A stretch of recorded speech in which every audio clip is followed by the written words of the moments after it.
welcome you to ESPN's College Football Primetime, presented by Hampton Hotels. This indeed is Gator country.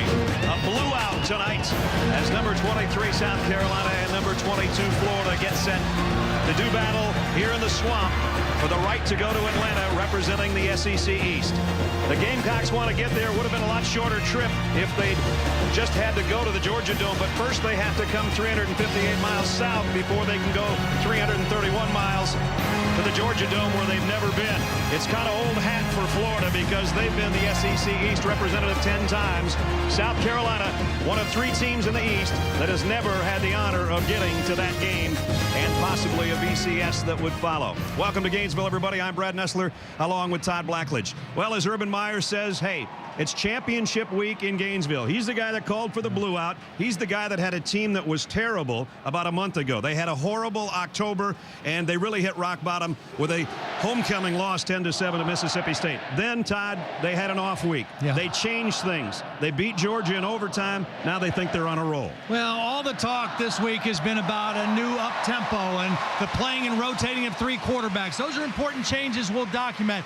But the biggest difference in this offense the last 2 weeks when they've put up the best numbers of the season is the return to the lineup of their speedsters, Jeff Demps and Chris Rainey.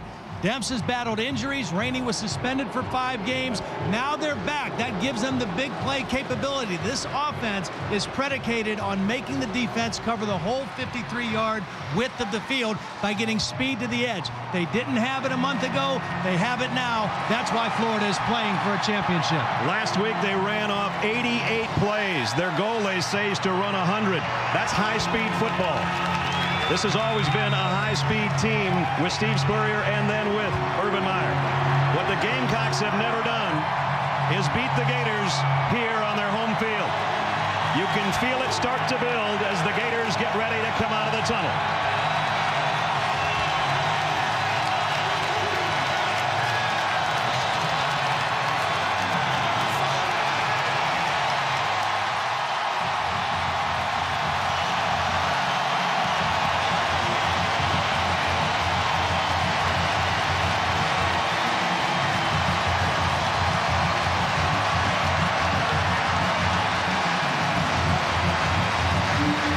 Scenes much better than that. 90,000 on hand tonight to see if Florida again can win the SEC East. They didn't think that was even a possibility, as I said about a month ago. For South Carolina, well, we saw them a week ago against Arkansas. They're going to have to play a heck of a lot better tonight if they're to win.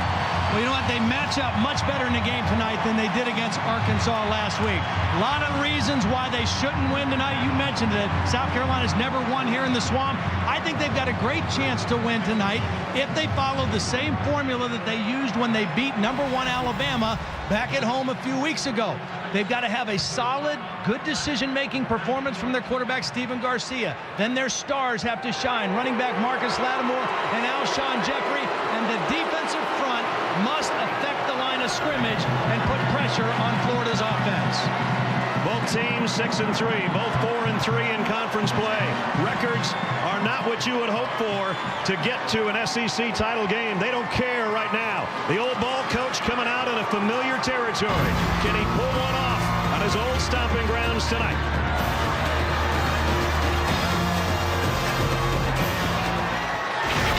ESPN's College Football Primetime, brought to you by the U.S. Postal Service, Sprint, the Now Network, and John Hancock. The future is yours.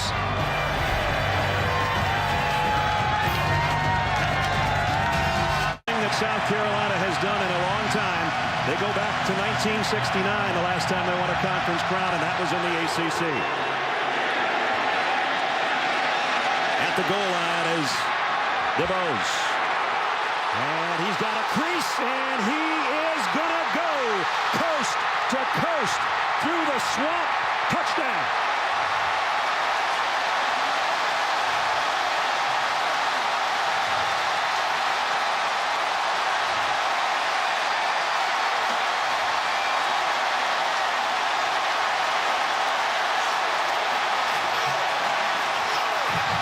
Didn't he do that the last time we were here for the LSU game a month ago? My goodness. You saw the reaction of that young lady from South Carolina. She said, what just happened? What happened was a 100-yard touchdown return on the opening kick. Not a single hand was even close to being laid on Andre DeBose. Henry in for the point after. You wanted fireworks in Gainesville? Only took us about 12 seconds. Maybe not that long. This is absolutely the worst thing that could have happened to Steve Spurrier's team, to get started this way. Watch this. Now, he's got an escort in Gillislee. He doesn't even need Gillislee to get a block. Nobody is even close to laying a finger on DeBose. He runs right up the sideline, right up the numbers, and nobody is even close to touching it. That is just poor kick coverage by South Carolina to start this football game. That one that Todd was talking about was 88 yards. This one is an even 100. From line to line. 7-0 Florida.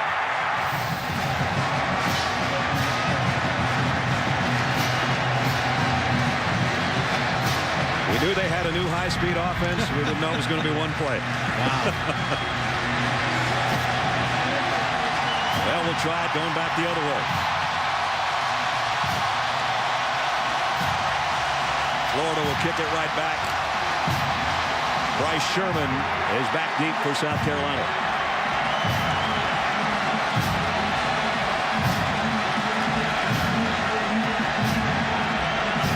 A lot of people hadn't even taken their seats yet in the stadium.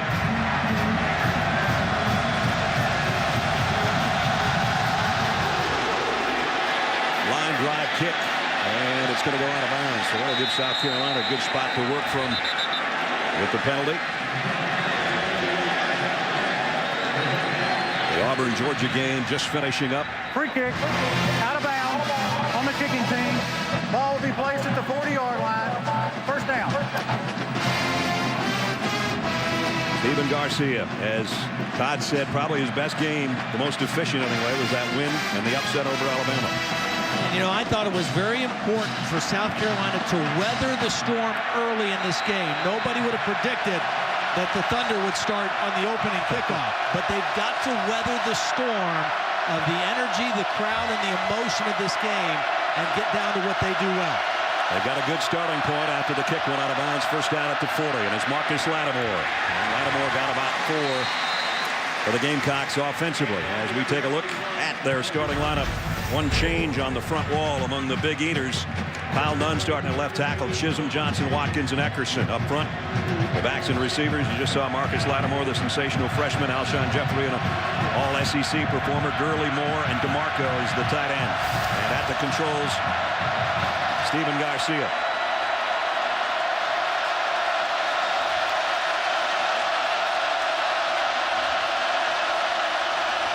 A noisy place to try to audible.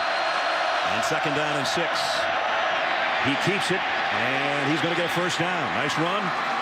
Fake the handoff to Lattimore and got the first down. And he did a nice job of faking out Duke Lemons. Duke Lemons was coming up the field and was responsible for the quarterback, but Garcia made a very quick decision to just put his foot in the ground and turn it right upfield. Watch number 44 come right up the field, and that little move by Garcia was enough to get him for the first down.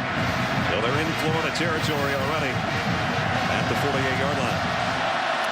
2 tight ends. This is the matchup to watch all night. One-on-one. Number 1 for Florida, number 1 for South Carolina. Lattimore to the 45, pickup of about 3. Jelani Jenkins made the stop for the Florida defense. The defensive fronts for the Gators, Tratto, Hunter, Howard, and Lemons. The linebackers, you just saw Jelani Jenkins make that stop with Hicks and Jones. And as Todd said, one of the guys to watch, Janoris Jenkins, number 1, will have a busy night with Alshon Jeffrey. Hill, Black, and Brown round out a secondary where everybody seems to get interceptions. Florida comes in with 17 on the season. Quick throw. Here's Alshon Jeffrey. Got a block, but Jenkins brought him down. And it was Gurley who got a piece of Jenkins, and he still was able to bring him down in the open field. That was a tremendous play by Janoris Jenkins. Terrell Austin told us that he plays much bigger than his size is listed in the program at 5'11", 184. That time he got rid of the block from Torrey Gurley, who's much bigger than he is, and then made a tackle on a much bigger receiver in Alshon Jeffrey. Third down, where South Carolina has been excellent this year, 53%. This is a good yardage, too, because the run by either the quarterback or by Lattimore is still in play. Stephen Garcia didn't like the looks of something. He's going to take a timeout. Big third down on South Carolina's opening drive when we come back. Veterans Day, of course, was Thursday, but all week long, all of us at ESPN have been celebrating Veterans Week. Every day should be Veterans Day, if you ask me. And part of the Gator Walk. A lot of those in the armed forces here today in Gainesville. And we're part of the ceremony with the national anthem before the kickoff between South Carolina and Florida just a few minutes ago. And then if you missed the beginning of the game, it started with a bang. A 100-yard kickoff return. That's where we are, 7-0. And now on a 3rd and 3, Marcus Lattimore gets an all-important first down for South Carolina. You know, I mentioned in the very beginning of the show that South Carolina matches up better with Florida than they did against Arkansas. Let me expand on that a little bit. First of all, I think Florida is not as dominant stopping the run as they have been in the last several years under Urban Meyer. And I think South Carolina is better at running the football. I think that they've got the best tailback, pure tailback in the game, and the best wide receiver in the game. And I think they're stronger at quarterback, even though we'll see 3 of them from Florida. And then defensively, they match up much better against Florida. First down, just outside the 37. Draw play. Lattimore is going to be dragged down for a loss of a couple. Let's check in third member of our team, Holly Rowe. Holly? Well, Todd, part of that formula that you said is Marcus Lattimore needs to be good for the Gamecocks tonight, and he is a little bit more healthy than he was last week when he rushed for a season-low 30 yards against Arkansas after bruising his left knee. I spoke with their athletic trainer before the game. He said he's been fine all week. He actually took all of his normal reps in practice. They just did preventative maintenance to prevent swelling on the knee this week. He's not even wearing a brace, just a sleeve, and that little cut he just made right there, guys, he looks pretty good. 4 wideouts in for South Carolina. 7th play of their opening drive. Garcia across the middle. Tough catch. And a good one. Short of the first down to D.L. Moore. Moore, actually the biggest guy of that wide receiver corps. That's saying a lot. He weighs 241 pounds. The tallest one's Torrey Gurley at 6'5". The one that's going to be an All-American is Alshon Jeffrey, who's 6'4", 233. So that's the matchup problem for everybody, not just this Florida defense. The only small one is number 9, Ace Sanders. You wonder if the Florida DBs are all going to argue who gets to guard him. And he's pretty quick. Yeah. DeMarco, the tight end in motion. Another third down. And this time they're not going to get it. No gain. Duke Lemons in on the stop.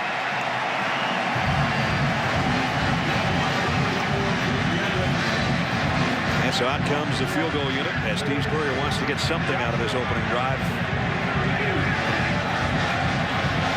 Spencer Lanning, his career long is 51. And this is going to be about a 49-yard attempt.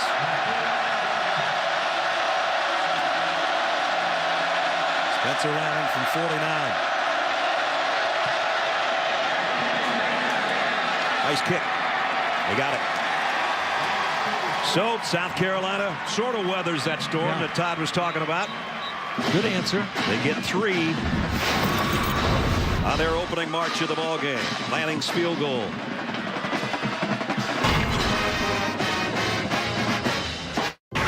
ESPN's College Football Primetime is presented by Hampton Hotels. At Hampton, we love having you here. And in part by Ram Trucks, designed, tested, and proven to be the best trucks we've ever built. Ram. Real Gators, University of Florida Gators in Gator Country, leading 7-3 on the home field. 9:40 remaining in the first quarter.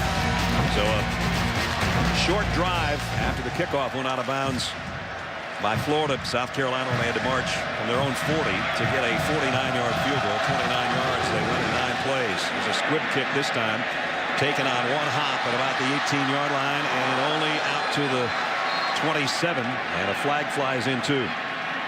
He's going to back Florida up a little bit longer, or further, I should say.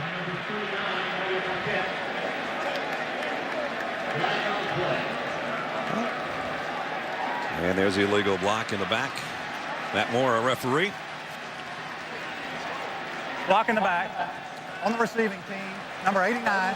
10-yard penalty from the spot of the foul. First down. Florida in their off week revamped their offense and decided they're going to use a little bit of everybody at quarterback, including this guy, John Brantley. Yeah, John Brantley, who's the starter, and they call him the quarterback. He's the thrower. Trey Burton is more of the single wing runner, and then the guy they unveiled last week, Jordan Reed, is kind of the triple threat. He's a tight end as a starter, but he's also a runner and thrower at quarterback. So we'll see all three tonight. Brantley gets the first snap of the first throw, and it's complete out in the flat to Dents. Beg your pardon, Chris Rainey, and Rainey got 8. And this is the other change. They went strictly to the no huddle and a fast tempo offense. Now they play with different speeds, but it's no huddle, and they're really trying to change their identity to this kind of offense. This time on the ground, not much for Chris Rainey, got about a yard. Rainey missed 4 games to suspension. Then when the Georgia game rolled around, he had a monster game, doing just about everything. It helped to get that overtime win. The key to running tempo offense is making a couple first downs. That's why this third down and short play is very important for Florida. They'll throw for it, and in and out of the hands of Rainey. So he was involved in every play. Flag down.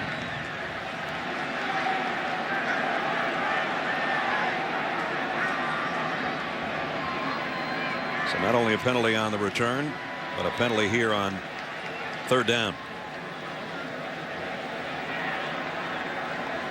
Prior to the snap, encroachment. Number 82 of the offense. Number 82 lined up in the neutral zone. 5-yard penalty. Third down. Omaris Hines.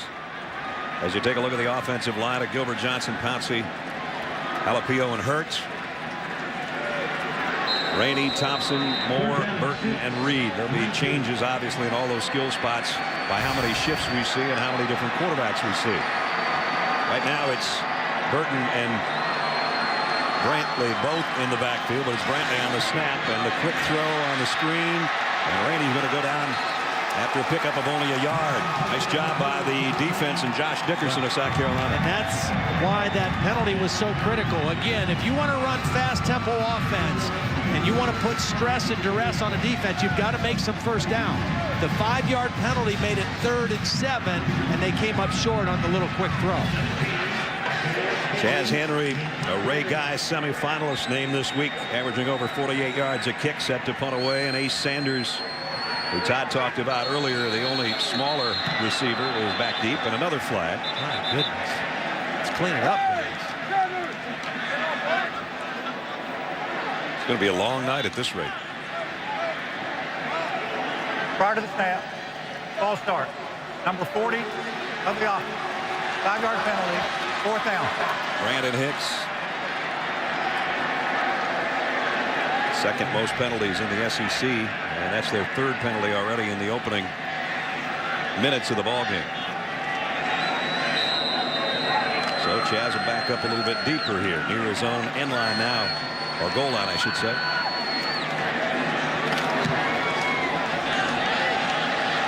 High kick.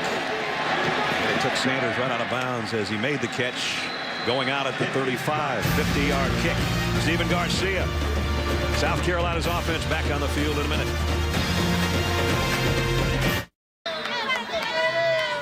Coming up this week on ESPN's Monday Night Football, Donovan McNabb and the Washington Redskins, and that still sounds funny to say sometimes, takes on his old team, the Philadelphia Eagles, led by Michael Vick.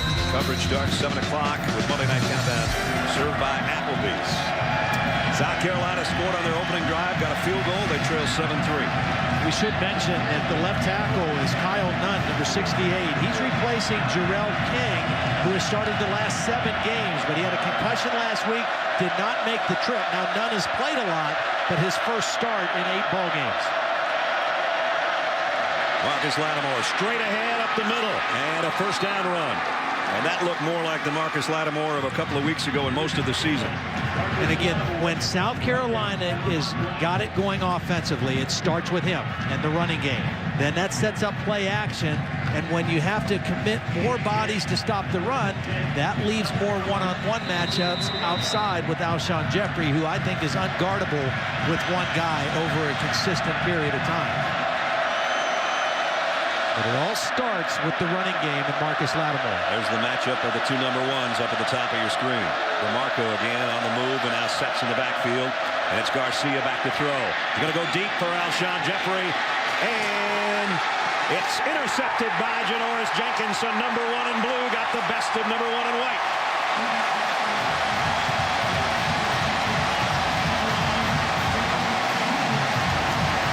When you throw a fade or a takeoff route, you cannot throw the ball back to the inside. It has to be over the outside shoulder away from the defender. Even though Jeffrey has great leaping ability, the ball was thrown too far inside, and Jenkins was in perfect position to make a play on the ball.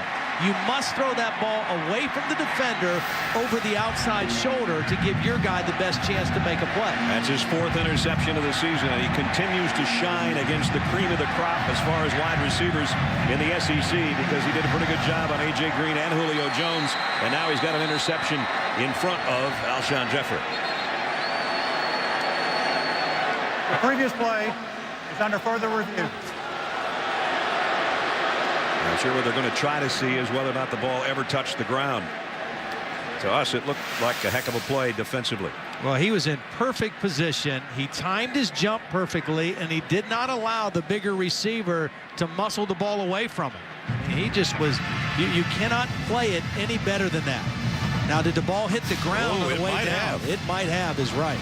I mean, a great job of trying to keep it tucked in that right elbow, but that one look did kind of look as though the point of the football might have hit the ground without him being in complete control. Will Hill, or Ahmad Black, the safety, came over and actually hit both guys. I think they're going to overturn it. I think that you're ball right. hit the ground. That's a great look from our camera crew. That was a tremendous look. They've given all those looks to Dan Dubinsky, our replay official, who will relay his message to Matt Moore, the referee. So that could be a huge break, obviously, for South Carolina, and take away what would have been interception number 18 on the year by the Florida defense. This secondary is so good with Florida, and they have such great ball skills. You cannot miss throws like that. You can't be careless throwing the football on this secondary because they will go get it. Particularly that guy, Janoris Jenkins. And that ball was too far inside, and it gave Jenkins a great play on the ball. That would be his fourth if it stands as an interception of the year. Two other guys have 3 each, and Will Hill has 2. And he would have had another one, but that was on a 2-point conversion attempt. So all those guys battling for the interception lead in the secondary for the Gators. Well, not only do they intercept it, but they also have averaged almost 28 yards per interception return. So when they catch it, they usually make something happen. After review, the play is ruled incomplete. The ball is thrown to the 44-yard line. Second down, 10. Well, I think they made the right call. The fans don't like it here, but South Carolina gets another chance as the call's reversed. And Stephen Garcia has to really kind of catalog that in the back of his mind. If I'm going to go at this guy, he's got the ability to go against my #1 guy, and if I make a mistake with the throw, he's going to burn me on it. Now, I got away with it that time, but I've got to learn from that for the rest of this game. Jenkins over there on the bench right now, readjusting his cleats. In the meantime, it's second down and 10. And Alshon Jeffrey will be lined up over on Moses Jenkins. Moses Jenkins a little bigger, 6'2", 188. They told us he might play more tonight because of his size. Comes a blitz off the corner. Garcia's got to get rid of it in a hurry. And he had to rush the throw on the pass to the middle to Lattimore. And that was Riggs who came flying, and he timed it just beautifully off the edge. Riggs timed the blitz perfectly, and Justin Tratow, the defensive end, was there for the play on Lattimore, even if it's complete.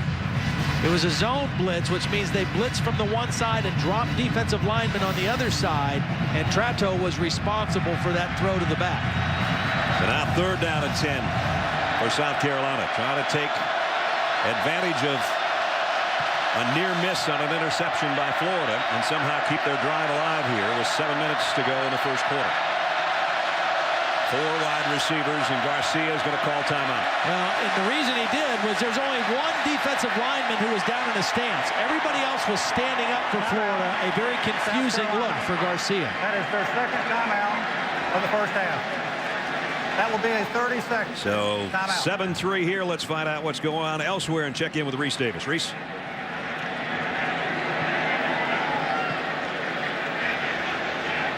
All right, Sports Center right now, presented by Discover Car. This is UTEP and Arkansas, 7-7 game, and all of a sudden the kickoff returned 100 yards for a touchdown. Marlon McClure going for the Miners the other way.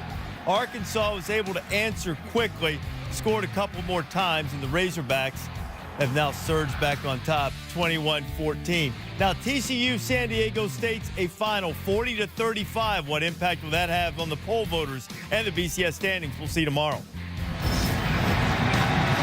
So TCU not dominating the Aztecs, who have a pretty good football team this year. I think they're 7-3, aren't they? Even despite that loss.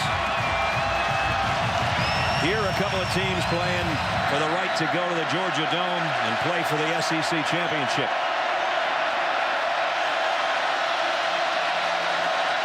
Garcia firing high and incomplete.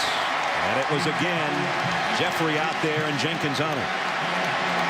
Jenkins is such a competitor. I mean, you can tell he is not afraid of the size difference. Watch him get body to body with Jeffrey. And they're in there pushing and shoving, and the ball a little bit high for Jeffrey. But there was definitely contact, and Jenkins is right there to mix it up with the bigger receiver. Jenkins has had problems at times on his punt returns.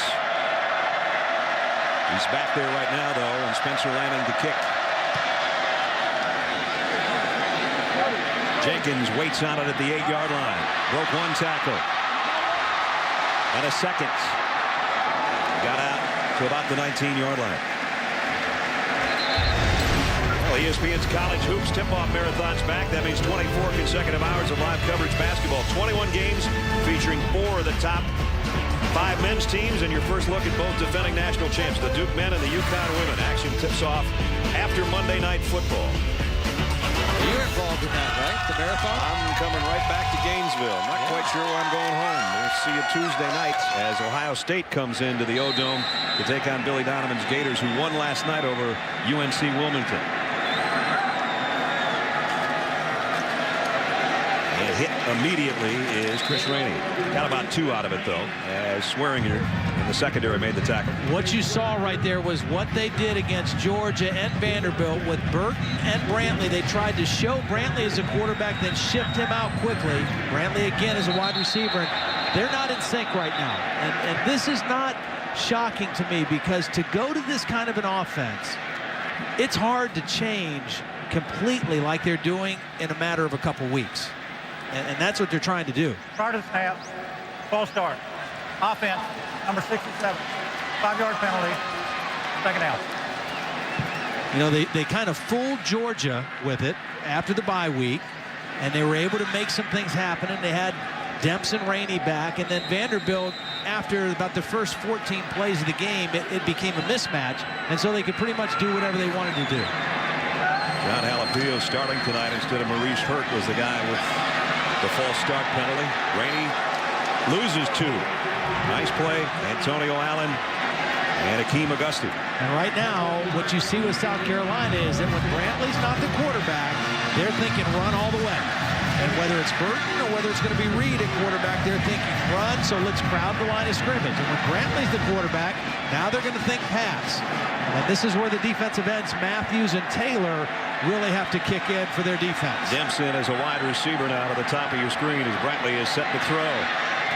Down the middle, in and out of the hands of Carl Moore. Again, why does South Carolina match up with Florida better than Arkansas?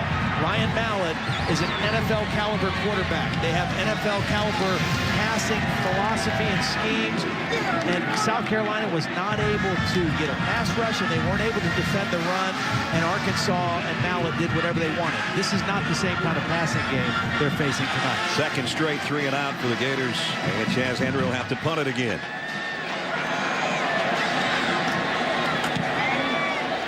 High kick shorter this time. Ace Sanders with a fair catch call, and he bobbled it. South Carolina covered it. See, I think he got bumped, though. And he did bobble it and drop it, but he got bumped as he was waiting to get the ball. I think Will Hill, on his way past him, bumped into Ace Sanders, and that's why I think there's a penalty flag. There's the fair catch. And might have gotten a foot on it.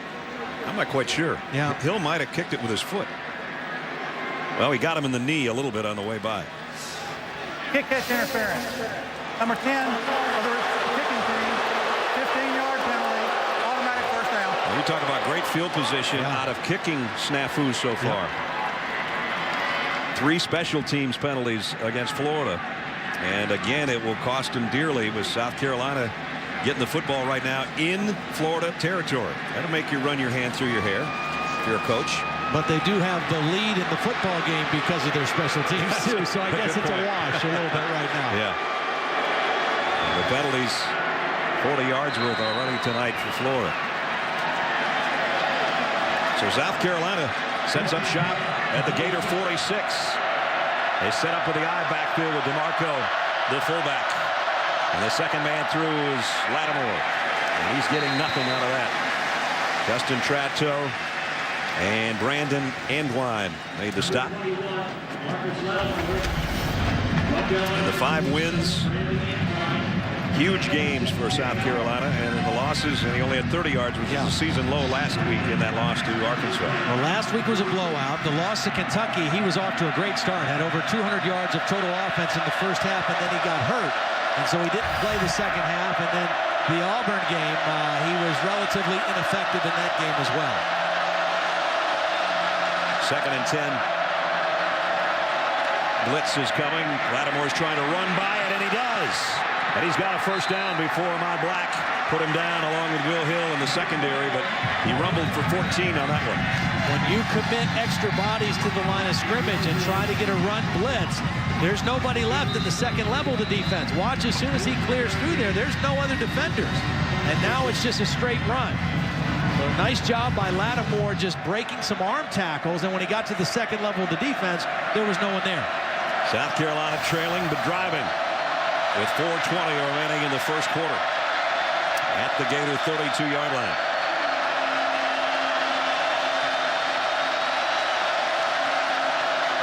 Garcia wants a quick throw and lofts it for Jeffrey, and Alshon's got it. He's got a first down.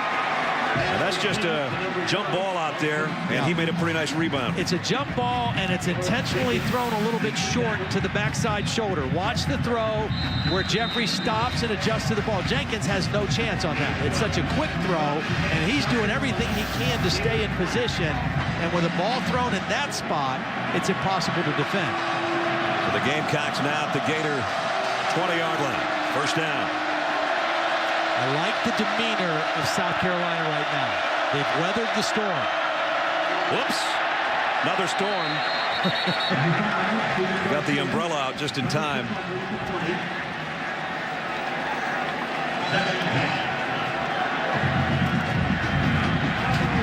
Steve Spurrier won 122 games.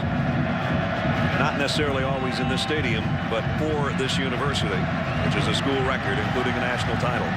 And, you know, inside that competitor, no matter how much he tries to downplay it, he remembers all those great years, and he knows that coming through the swamp to get to Atlanta would be a pretty cool feeling. Oh, boy.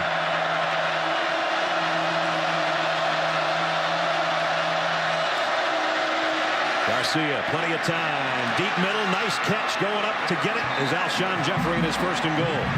That one looked like it was going to be too high, but that's what he can do. Well, when you're 6'4" to start with, and you got about a 35 to 40-inch vertical jump, as a quarterback, you can get away with a high throw every now and then. And he's obviously not afraid to go over the middle of the field as well.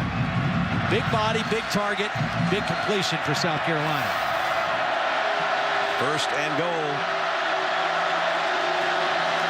Back to the ground. Lattimore, touchdown. Good looking South Carolina drive, but again they didn't have to go that far due to the penalty on the special team.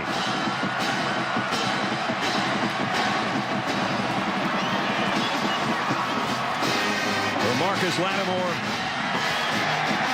his 12th rushing touchdown of the year.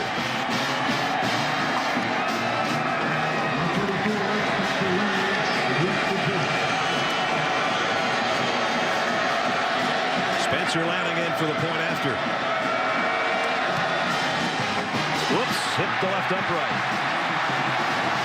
Well, that might be costly later. But they do have the lead with 2:36 remaining in the first quarter. 46-yard march in 6 plays, and that young man does the honors from 7 yards out. Gamecocks in front.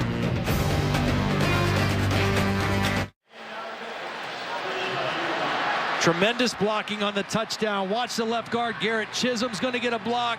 The center, T.J. Johnson's going to get on the linebacker, and Rokevius Watkins is going to come right down and crash on the nose tackle, Lawrence Marsh. They just opened up a gigantic hole, and Marcus Lattimore could walk right into the end zone. An excellent drive for South Carolina, most of it done on the ground. So really the only damage Florida has done at all was on the opening kickoff of the ball game. A 100-yard return by Andre DeBose. And no first downs. And again, remember when we talked to Steve Adazio, he said we got to get first downs. If we want to do this tempo thing, we've got to get some first downs. 2 drives, 6 plays, 10 yards, no first downs. This time high and short on the kick.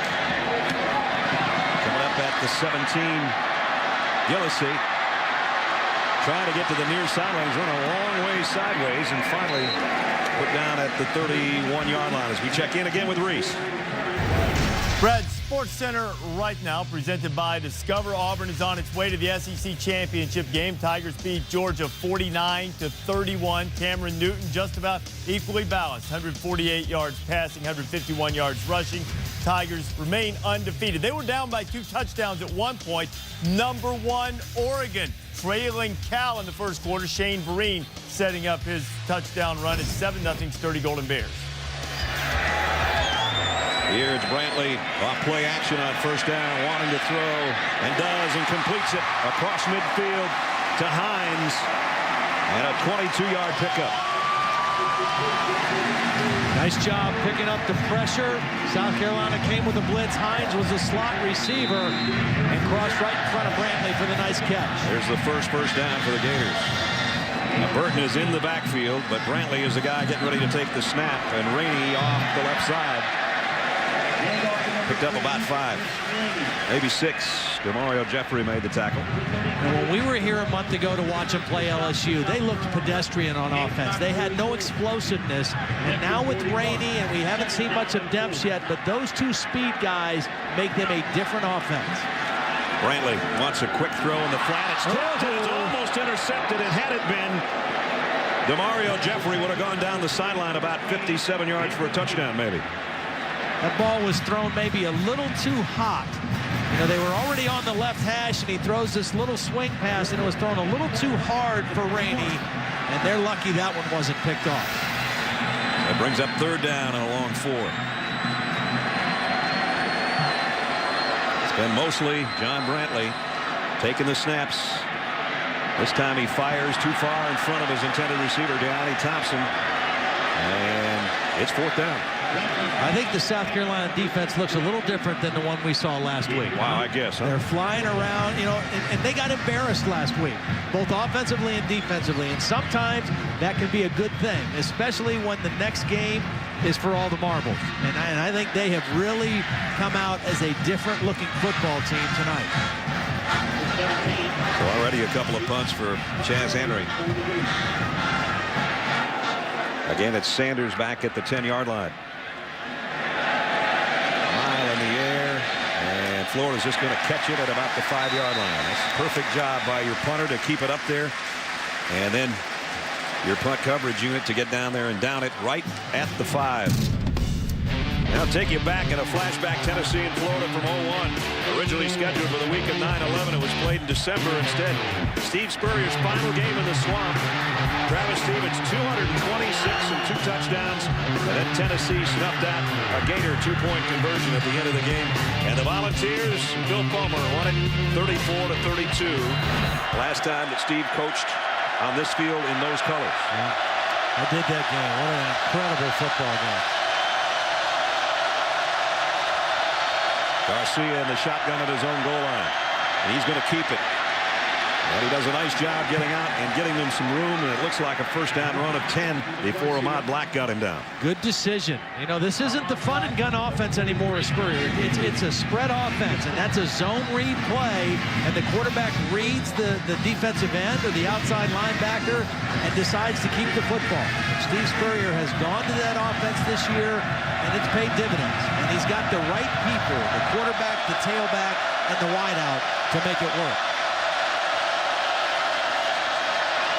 Now it's Lattimore up the middle again, and woo, Ahmad Black got his shoelace, or he might have been off for a bigger game. Since Urban Meyer came to Florida in 2005, they have been one of the top 5 teams in the country every year stopping the run.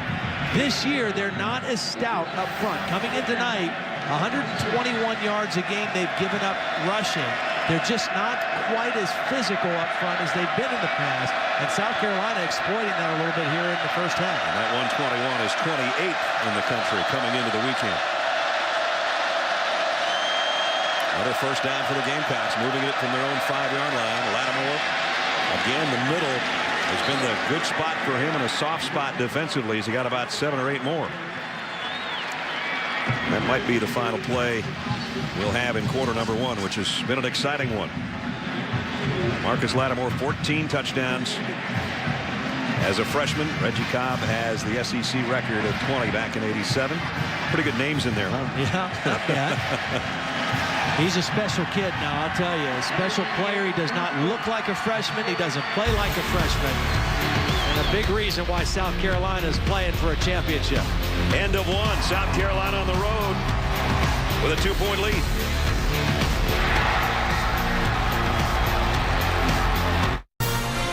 You're watching ESPN, new home of the Bowl Championship Series.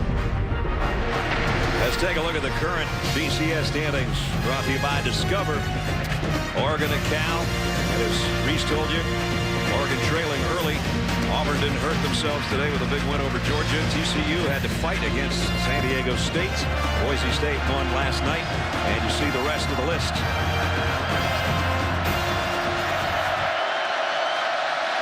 Here it's a battle for the SEC East and a trip to Atlanta between South Carolina and Florida. Marcus Lattimore trying to bounce it outside, and Ahmad Black's not going to let him. Black, the leading tackler on this Florida team, was 77 coming in. He's another guy that plays bigger than his 5'9", 190-pounder. All over the field, physical, not afraid to stick his nose in there. Right now, though, this game is playing out to the script that Steve Spurrier would want. They've got 80 yards rushing in the first quarter in one play. They only had 105 the whole game last week against Arkansas. And they moved it from their own 5 out to the 35 and to another first down on 5 runs. That's 23 plays now for South Carolina already in the game compared to 10 for Florida. And so everything right now is going exactly the way that guy wants it. 31st meeting between these two teams, but South Carolina has never won here in Florida. Off to a good start here, though, in the second quarter as they've dominated time of possession, the yardage total, and they lead by 2 on the scoreboard.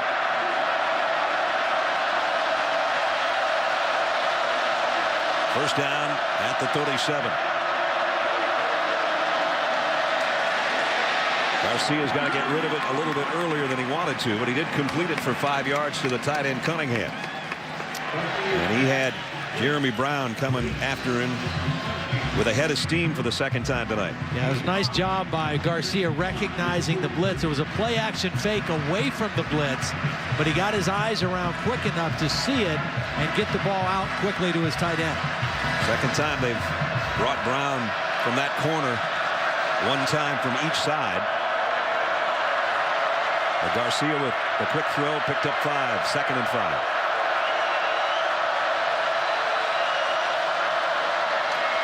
Lattimore drilled immediately, and it was Lemons and Black. Yeah. There's that little guy who likes to hit again, Ahmad Black. 5'9", 190. You mentioned over 70 tackles. Here he is right here. Watch him time this and come right down the line of scrimmage for a big hit on Lattimore. Ooh, that was a big hit. Yeah. When you see a guy's head snap back, there's some force behind that hit. So let's see if that'll carry the Florida defense into this next 3rd down. 3rd and 6. 3 wide out set for Garcia in the gun. Here comes Florida. Garcia lofts it too high, intended for Lattimore out of the backfield. And Lemons was back there in coverage. Well, again, it was a zone pressure. They brought a secondary man on a blitz. That means the defensive end has to drop out. Pressure gets to Garcia, and Lemons in the correct position to play coverage instead of rushing the passer. And South Carolina has to punt. Nice job by the 250-pound senior captain out of Westlake Village, Florida. That'll force Spencer Lanning to kick. You got to be careful with that guy back there. With Rainey in return formation, at least he can't block the punt, which he did twice against Vandy last week. And this one bounces out of bounds at the 21-yard line. 12-19 remaining first half. South Carolina on the road continues to maintain a 9-7 lead. You hadn't settled into your easy chair for the opening kickoff. This is what you missed. Andre DeVos going 100 yards for the opening score of the ball game. South Carolina came back, got a field goal to make it 7-3, and then on a short field due to a penalty, they only had to go 46 yards before Marcus Lattimore scored from 7 yards out. They missed the extra point. It hit the left upright, so it's 9-7. There's the snap so far by quarterback. There's the first one for Jordan Reed. He's in there now. And unlike Trey Burton, he can also throw the football. He was a quarterback in high school in New London, Connecticut, but he's been listed as the tight end. He's the starter at tight end. He still meets with the tight ends and not the quarterbacks, but he played extensively last week against Vanderbilt. And here he goes doing his Cam Newton impression and goes for 14 yards on his first carry. And so you got to defend this guy a little bit differently. You can't just line up to stop the run like you do with Burton, and you can't just play pass only like you do against Brantley. This guy, you've got to be a little bit more honest and defend both. Here comes a blitz. He's just going to try to find his way back to the line of scrimmage this time, and he lost a yard. Antonio Allen brought him down.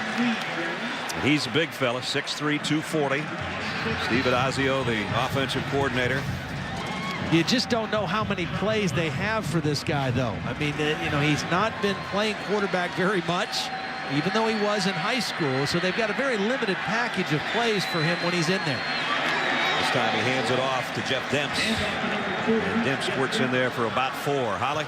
Well, guys, Jordan Reed doesn't even watch film or meet with the quarterbacks, like you said, Todd, but even in pregame warmups, he's just a tight end. I didn't see him this whole pregame go over and actually be a quarterback. How hard would that be to not warm up and then all of a sudden, hey, you're in the game in front of everybody in the swamp? Yeah, that's bizarre. He threw his first career touchdown pass on his first attempt ever last week. And he hadn't warmed up before the game to not give away the fact that he was going to play quarterback, and he threw a touchdown pass to Deonte Thompson. Nice job by Melvin Ingram. Another loss on the play. And see, that right there played right into South Carolina's hands. They took Reed out on 3rd down. They put Brantley in. South Carolina's defense immediately thought, forget the quarterback run. Now let's play pass defense. And they forced a punt. And again, you can't run tempo offense if you can't keep the ball and make first downs. And Florida is struggling right now on offense. Chip Kelly has repeatedly said that for Oregon. Gus Malzahn told us when we did Auburn, it's that same approach. Yeah. You don't get first downs, you can't play the tempo game. Oh, they almost got to Henry's punt. And Sanders trying to clear everybody out of the way. It's dead. I think it hit Ahmad Black in the back. It should be dead right around the 27-yard line. Steve Spurrier's team with 10 minutes and 3 seconds remaining in the first half. They've not only held their own. Reese Davis with you in the studio, keeping your finger on the prime time pulse on ABC and ESPN3.com. Number 10, Oklahoma State in Austin took their first drive, went down and kicked a field goal against Texas. Horns having to fight to try to become bowl eligible. And a defensive struggle on ESPN2. Alabama on top of Mississippi State, 6-3 in the second. Arkansas is up big on UTEP on the U. All right, Reese, keep us posted. No, I got to tell you, that Dan Mullen's doing a great job at Mississippi State. Former offensive coordinator here at Florida when Tim Tebow was here, came with Urban. That's a solid football team he's got in Starkville this year.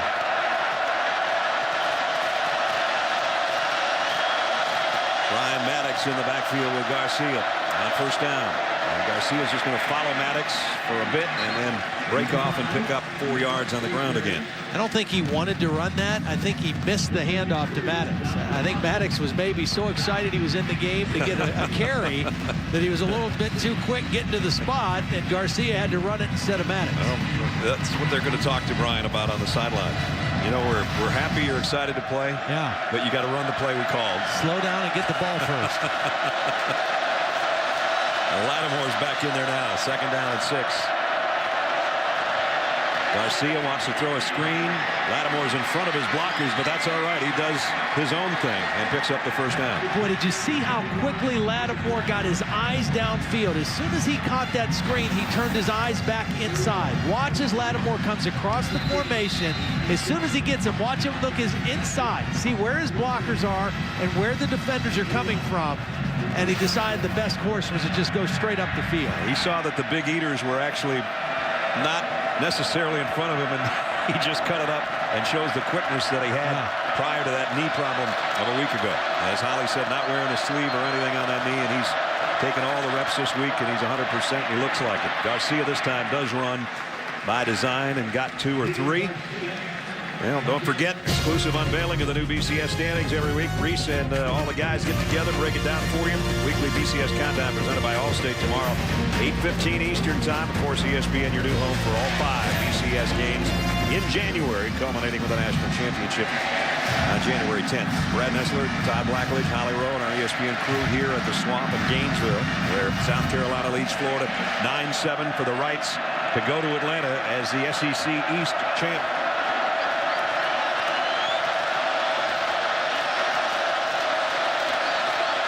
Garcia, quick throw, got it to Jeffrey, and he's right at the first down marker. Janoris Jenkins draped all over him, but nice catch by Jeffrey, and those two help each other up and pat each other on the helmet. A lot of respect between those two. See, that route is really difficult for a smaller guy because it's just like a guy in basketball boxing out for a rebound. He gets his big body between the ball and the defender, and you just can't go around him quick enough to make a play on the ball. We'll bring out the change to have a look at this, as you can see how close we think he is or isn't to the first down. I think he reached that ball over. He did. He is a man. I mean, you talk about these 3 receivers in the SEC, A.J. Green and Julio Jones, and this guy. This guy is the thickest one of the 3. Yeah. I mean, you know, Julio's a big physical guy. This guy's even bigger. A.J. Green is a little sleeker, but all 3 are tremendous receivers. Yep. A.J. had a big game today for Georgia, albeit in a losing effort against Auburn. I think Torrey Gurley's going to find himself getting open here a little bit. Lattimore almost broke it. A.J. Jones, captain of the defense. We talk about Alshon Jeffrey.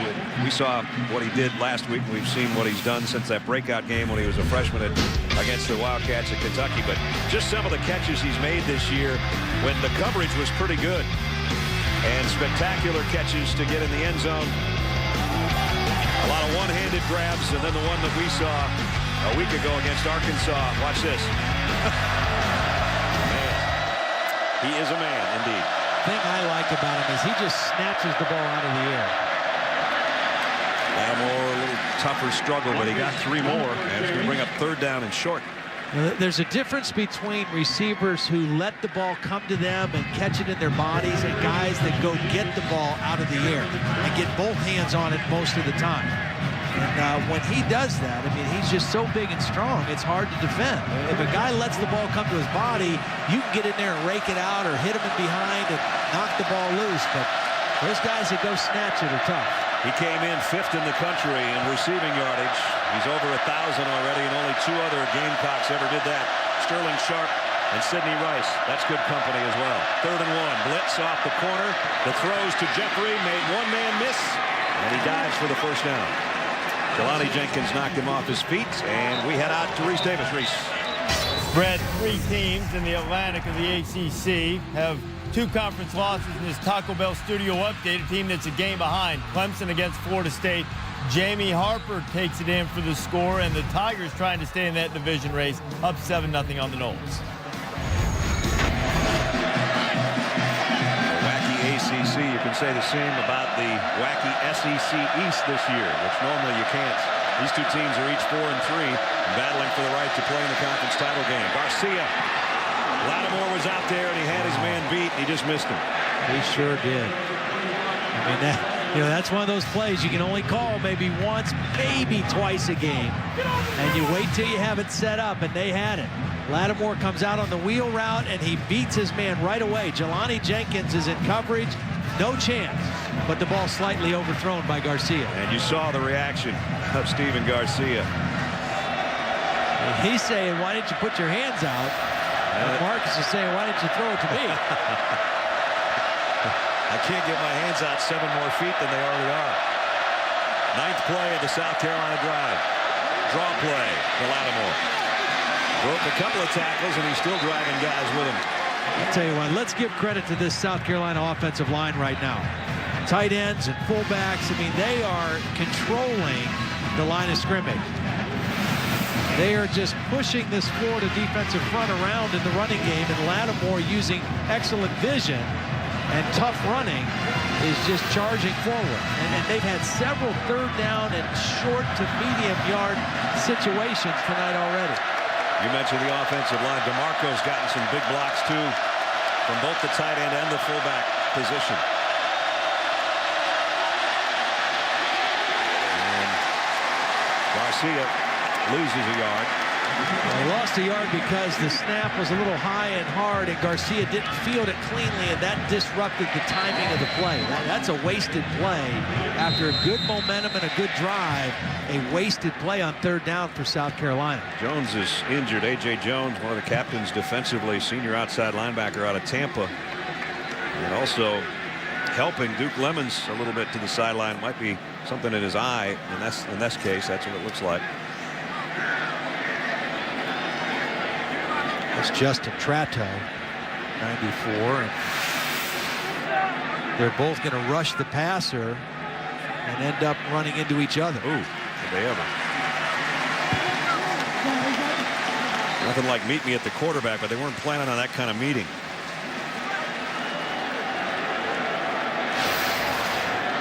And it was Tratto, I'm sorry, not Lemons, with something in his eye.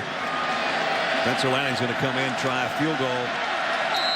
He's missed an extra point tonight that hit the left upright. He had the same problem on a field goal last week in the loss to Arkansas. This will be a 47-yard attempt. He made his first one from 49. Trying to add to the South Carolina lead. He just likes long range, I guess. He doesn't like those extra points and stuff. 3 more for the Gamecocks with 4:37 remaining in the first half.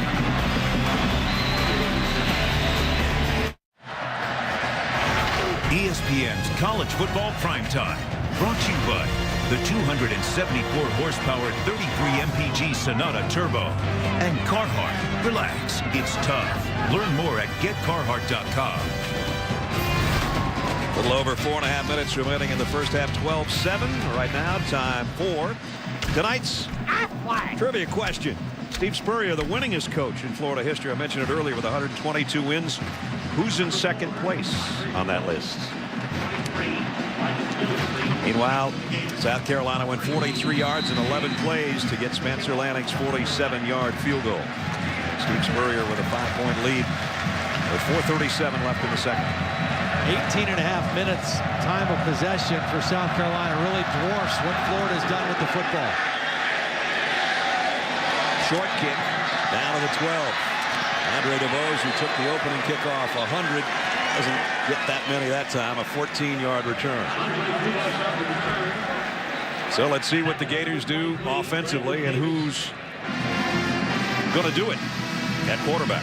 You know, again, I really applaud what Florida has tried to do in a very short period of time, but it is a huge undertaking. I mean, to go to a no-huddle, hurry-up offense and to do something even more radical to try to play 2 or 3 quarterbacks, I mean, that's insane. It's crazy what they're trying to do.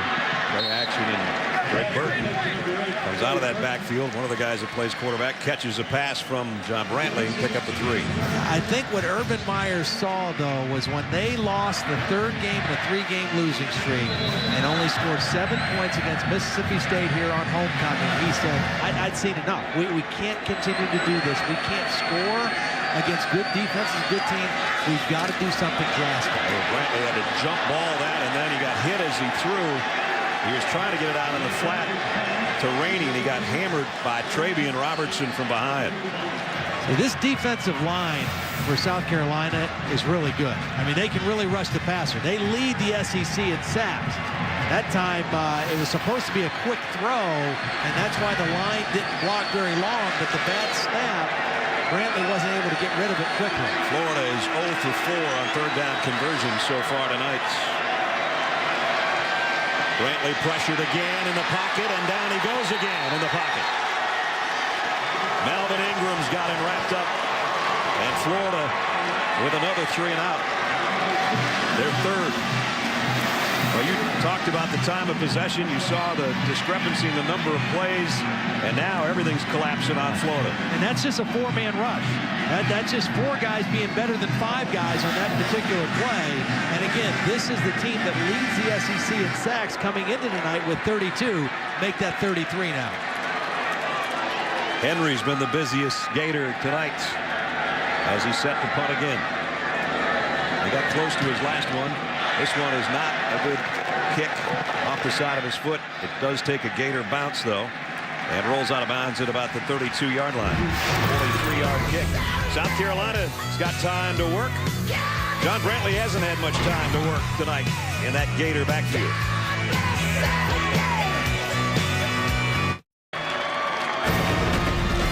The SEC on ESPN from Gainesville, Florida. A little bit earlier, we asked you tonight, our trivia question was, Steve Spurrier's the winningest coach in Florida history with 122 wins. Who's second? A lot of you were going to guess Urban Meyer, I bet. Ray Graves had 70 wins. Coach Graves coached here 60 to 69, had a couple of 9-2 seasons and 1 year of 9-1-1. Urban Meyer is in 3rd, by the way, with 63 wins, and Marcus Lattimore goes for a couple. You know, when I was down on the field before the game, it was interesting because a lot of the South Carolina coaches were all saying, as you take a look at the top coaches in Florida history, they were all saying, I hope the team that played Alabama, the South Carolina team, shows up rather than the one that showed up the last couple of weeks. Right. I think that's the team that we're seeing tonight. Closer to it, for sure, than some of the other ones, especially last week. Lattimore again bounces off for a couple when it looked like he could have lost a yard. You think about this team. They beat #1 Alabama, played a beautiful game. Then they went to Kentucky, and the first half was really good. They had a big lead, and then Lattimore got hurt, and they let a big lead slip away. They gave up a lot of passing yards to Mike Hartline, and they lost. Then they were okay against Vanderbilt. They had to struggle to beat Tennessee at home, and then they got blown out last week by Arkansas. So they have not played great football for about 3 weeks. Pretty good so far tonight. 3rd and 6. Garcia lofts it to Jeffrey, and he's got a first down, and a flag flies in as he and Janoris Jenkins were tangled up. And again, they ran a similar play in the first quarter. This time they pick up 14 yards. And see, as long as Garcia puts the ball where he needs to, Jenkins can't guard Jeffrey on a play like that. If the ball's thrown too far inside, Jenkins has a chance. If it's thrown outside, he can't guard Jeffrey in that one-on-one matchup. Jeffrey's just too big, too strong, and jumps too high. That is A battle that we expected to see all night, and we've seen it for 2 quarters. I mean, you can't be in better interference. position. No. Number 1 of the defense. That penalty is declined. First down. First down on a 14-yard gain. 4-15. Most people felt that this matchup in one-on-one fashion between corner and elite wide receiver is the best remaining one in the Southeastern Conference this year. This one tonight's, now that some of the other games are already concluded. And they have a hard time getting the sticks in the right spots. First down marker still not set. And so the umpire is going to hold him up here. The ball's right at midfield. First down, South Carolina. Jeffrey switches out now and goes back up to the top of the screen.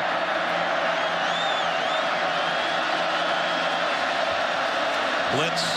Lattimore drilled, and his helmet came off. The play should be dead right now. Hold him up. Jenkins, the middle linebacker, made the stop. You know, we talked about this offensive line for South Carolina. I think a big key tonight is that guy number 55 playing, T.J. Johnson. He went out of the game last week with a knee sprain, and there was question whether he'd be able to play tonight.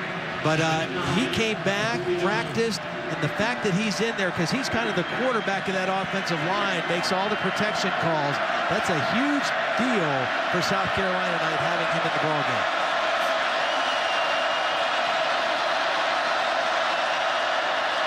Lattimore. And again, Florida does a nice job stretching it out.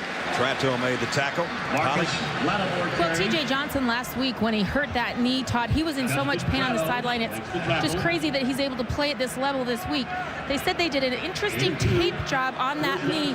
They kind of taped it to the opposite side to give him some support. But think of the center in a knee bend, how sore and painful that's got to be, bending your knee and powering off it like he is. Terrific job by him. And his backup, Ronald Patrick, is a true freshman. So having your bigger guy out there and your experienced guy, a huge bonus. Third down, 7. Garcia throws on the run, and he tucked it in there, complete to Torrey Gurley. Steve Spurrier says, come on, we've only got one timeout. Let's get going. They got 11 yards on 3rd and 7. Really a nice job by Garcia extending the play. He wanted to throw quickly right over the middle. It wasn't there, and he rolled out and found somebody open because he kept the play alive. Lou Lanning has hit long field goals tonight. They got a chance to get more points here before halftime if they hustle. Low snap. Garcia flushed again through as he was going down. They're going to call him down as a sack. Jelani Jenkins got him from behind. He was trying desperately to get rid of that ball, but his knee's down before the ball comes out of his hand. And we're down to 15 seconds. Timeout, South Carolina. That is their last timeout of the first half. With a quick timeout here, we check back in with Reese Davis. Reese. All right, Brad, coming up on the Wendy's halftime report, we'll show you how the West was won in the SEC. Winner of our game will take on Auburn. Auburn, another shootout against Georgia. Had some other teams that are struggling, including #1 Oregon against Cal. A little tough time on the road. And the Buckeyes, some believe, the best one-loss team in the country. Second half against Penn State, they sure looked that way. Dr. Lou and Mayday, join me. We'll see you in just a little bit. All right, Reese, we'll see you in 15 seconds. Reminder, Reese and the guys will be along tomorrow to break down the BCS standings for you. ESPN's weekly BCS countdown presented by Allstate, 8:15 Eastern time tomorrow. Of course, ESPN, your home for all the BCS games and the national championship coming up on January 10th. That was a huge play by the Florida defense right there, because as much as this game has felt like South Carolina has dominated, which they have, they've dominated the clock, they've dominated yardage, Florida has looked out of sync. It's a one-possession, one-score game. And so Florida is right in the ballgame, even though they feel like they've been dominated. And that sack took them out of field goal range right now. South Carolina, no turnovers, no penalties, almost 22 minutes in time of possession. But right now, only 15 seconds more to work. Garcia, screen pass to Lattimore. Lattimore in the open field. trying to get to the sideline now. Got a first down, and he got out of bounds. What an unbelievable effort by Lattimore. And the presence to know, hey, we have no timeouts. I've got to run. I've got to get to the sideline to save a chance to score right before halftime.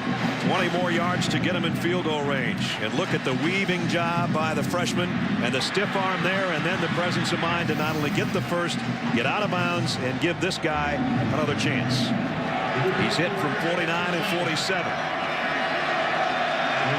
This one is going to be from 40, maybe 41. From the right hash, trying to give South Carolina an all-important 3 more points, and the kick is up, and it is right down the middle again.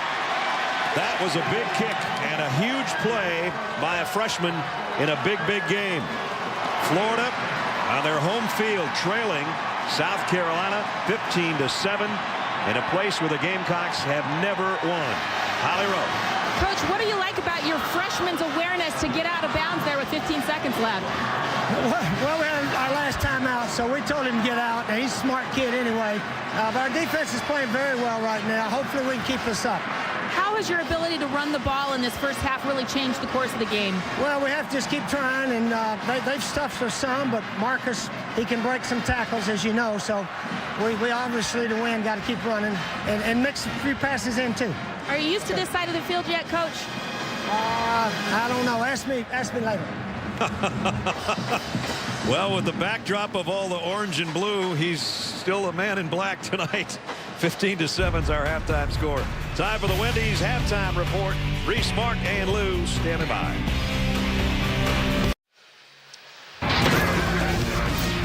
And we welcome you back to ESPN's College Football Primetime, presented by Hampton Hotels. In Gator country, but right now the Gamecocks have the advantage.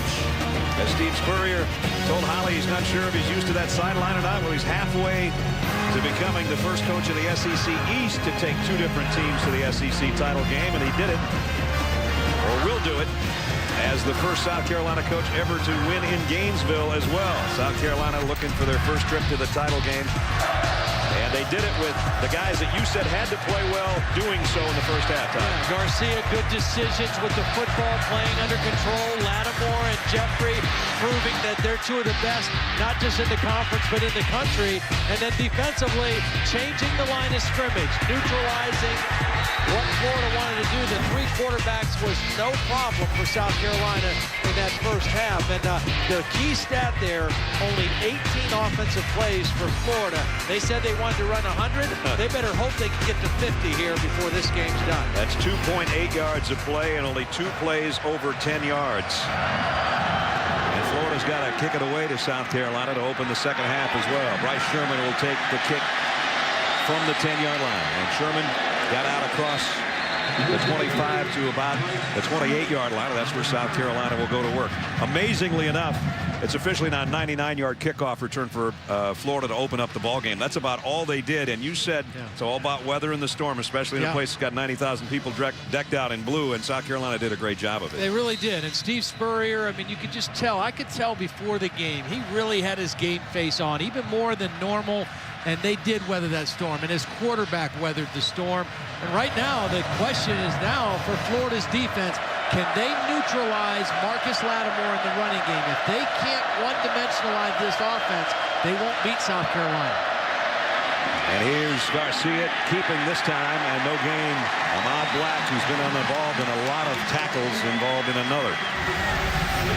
Now here's the guys that played very, very well. Not quite the numbers maybe of the Alabama game, but pretty darn close to it. And remember, they didn't have any turnovers, no penalties, 22 minutes plus of possession time. They missed an extra point. Virtually nothing else went wrong. At balance, 101 yards rushing, 108 yards passing. They kept the Florida defense on their heels the entire first half. Second down and 9. Garcia under center, at least temporarily. 3 wide receivers for him at the 29-yard line. A stretch play to Lattimore, and Florida's waiting for him. Got a yard, that's it. That's a good sign for Florida. Defensively, I think the formula is very simple for them. They have to stop that guy. They have to stop Lattimore and try to put the game into Steven Garcia's hands here in the second half. Because what Steven Garcia has shown throughout his career is sometimes he tries to do a little bit too much. And when he tries to do too much, that's when he makes mistakes with the football. Middle linebacker Jenkins went out, shaken up. Jonathan Bostic comes in defensively for Florida. You always want to get a stop on the first third down of the third quarter. Can Florida do it? Garcia running for his life. But he got it complete to D.L. Moore. First down, South Carolina. And Garcia still getting up. Second time in the game we've seen him do that. Extend the play by scrambling, but never taking his eyes off it downfield, and takes a hit right upside the jaw at the end of the play by Cody Riggs. That could have very easily been a penalty on Riggs for hitting the quarterback up around the face mask. But what a nice job by Garcia maintaining his vision downfield and making the key throw on third down. You never say Garcia's not a tough customer, that's for sure. Just playing for Steve Spurrier at quarterback, that takes a lot. Yeah, it takes leather skin, and then the rest of you's got to be tough too. He did take a big shot with a 19-yard completion, and now they go back to the ground game, and Marcus Lattimore got 2 or 3. Speaking of tough quarterbacks, got a chance to see Danny Werfel down on the field before the game, and I was talking to Steve Spurrier when he came out, gave his old coach a big hug, and now that was a tough customer too. Yeah. Never forget that game in Tallahassee when Florida played them in their national championship year, and he got drilled the entire game. They had a chance to come back and play him in the Sugar Bowl and win for the national championship, the first ever for Florida. Danny now working with charities in his ministry in Atlanta. Doing a great job at that as well. And it's Garcia on the keep. Flag down also.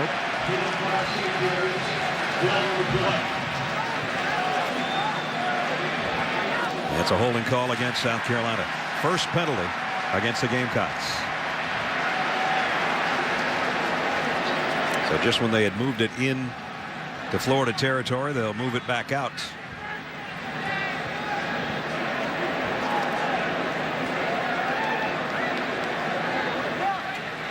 Matt Moore with the call.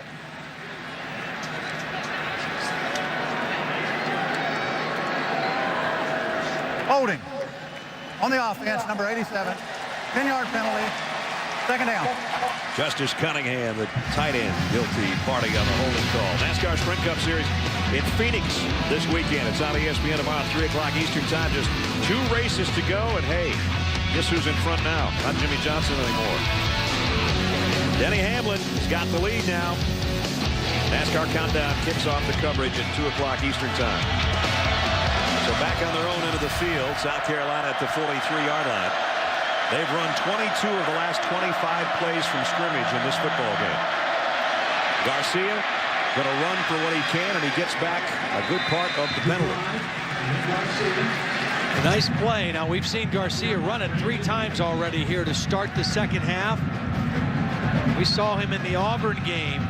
2 critical fumbles in the fourth quarter when he was running and trying to gain extra yardage. He's got to be smart running the football, know when to get down, and by all means protect the football.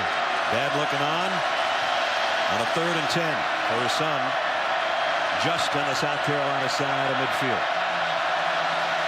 Florida looks like they might bring some heat. They do. He throws it in the middle, complete, and it's another first down throw on 3rd and long, this time to Torrey Gurley. Boy, Garcia, I mean, you know, when a quarterback is relaxed, one of the things you notice is his vision is wide. So he's going to see Janoris Jenkins come on the blitz. He's going to see it and watch how he just drifts away from it enough to make the throw. He gives himself just that much extra time to get the football to Gurley for a first down. South Carolina came in great on 3rd down in the SEC. They're 7 of 11 right now here in the 3rd quarter. And that was another big one on the throw from Garcia down to the 39-yard line.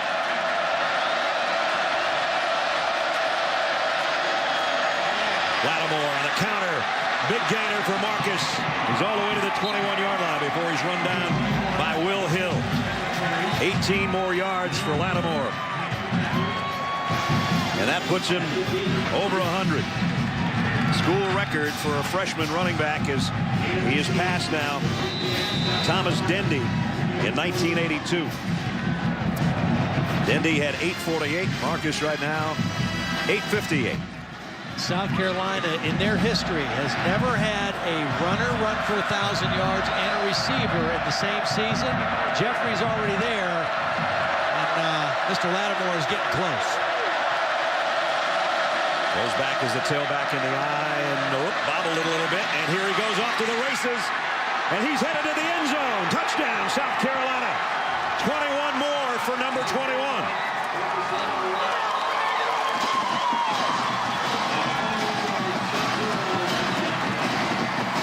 His 13th rushing touchdown of the year, and he pads the Gamecock lead. Great block by Kyle Nunn and the fullback DeMarco, and then outside D.L. Harris, or D.L. Moore, the wide receiver. Again, on both Lattimore's touchdown runs, outstanding blocking at the point of attack. That time the tackle and the fullback clearing the way. Spencer Lanning, this time the extra points right down the middle. What an opening drive for South Carolina. 9 plays, 72 yards, and a guy who just became the all-time freshman rushing record holder in South Carolina history takes it 21 for a touchdown.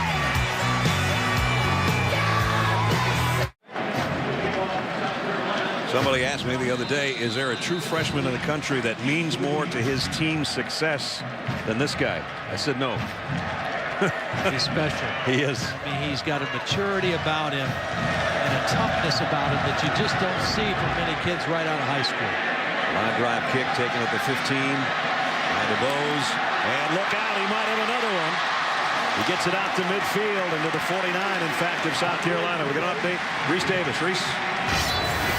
All right, Brad, we're going to give you an update from the Oklahoma State-Texas game, and it's not getting any better for the Longhorns. Brandon Whedon sets the school record for passing yards in a season, and he hits the nation's leading receiver, Justin Blackman, 67 yards for the touchdown. It's on ABC at 16-3. Arizona State, which gave Oregon a bunch of troubles, giving Stanford trouble, tied at 7 in the third. And here on the first pass, Brantley might catch his own ball that was tipped up in the air. He should have knocked it down, though. I mean, why catch it when you're falling down and lose yardage? I think he was thinking that the Gamecock underneath him maybe would get his hands on it instead. Here's another look. And it's way up in the air, and everybody's trying to find it. You're right, he could have knocked it down. He was getting undercut by Cliff Matthews a little bit. They're having trouble enough going forward to not go backwards and help him out. Might be the best catch of the night for Florida, though. Brantley flushed out of the pocket, throws incomplete. Hakeem Auguste knocked it away from Deonte Thompson. Florida has run 4 plays in South Carolina territory tonight. Well, he wanted to go down the field. Burton was the underneath receiver, and Brantley kind of got locked in on the deeper guy, and another incompletion for the Gators. At 22-7, you wonder how many times they can even do the change-up at quarterback when this is the guy that gives them the best chance as a passer. But he had it tipped again. And that was Devin Taylor, I think, back in coverage, the defensive end. And now the Bluebirds are out. Just absolutely no rhythm whatsoever for the Florida offense the entire game. They can't make first downs. They can't convert on third down. And Chase Henry is their most utilized offensive guy right now, punting the football.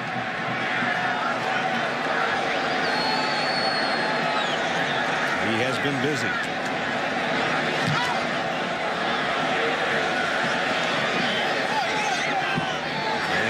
This one is going to bounce dead at the 9-yard line.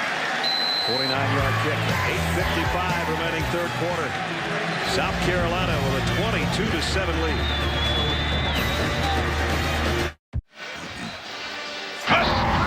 Let's take you back. Our Chick-fil-A drive recap from the last time South Carolina had the football.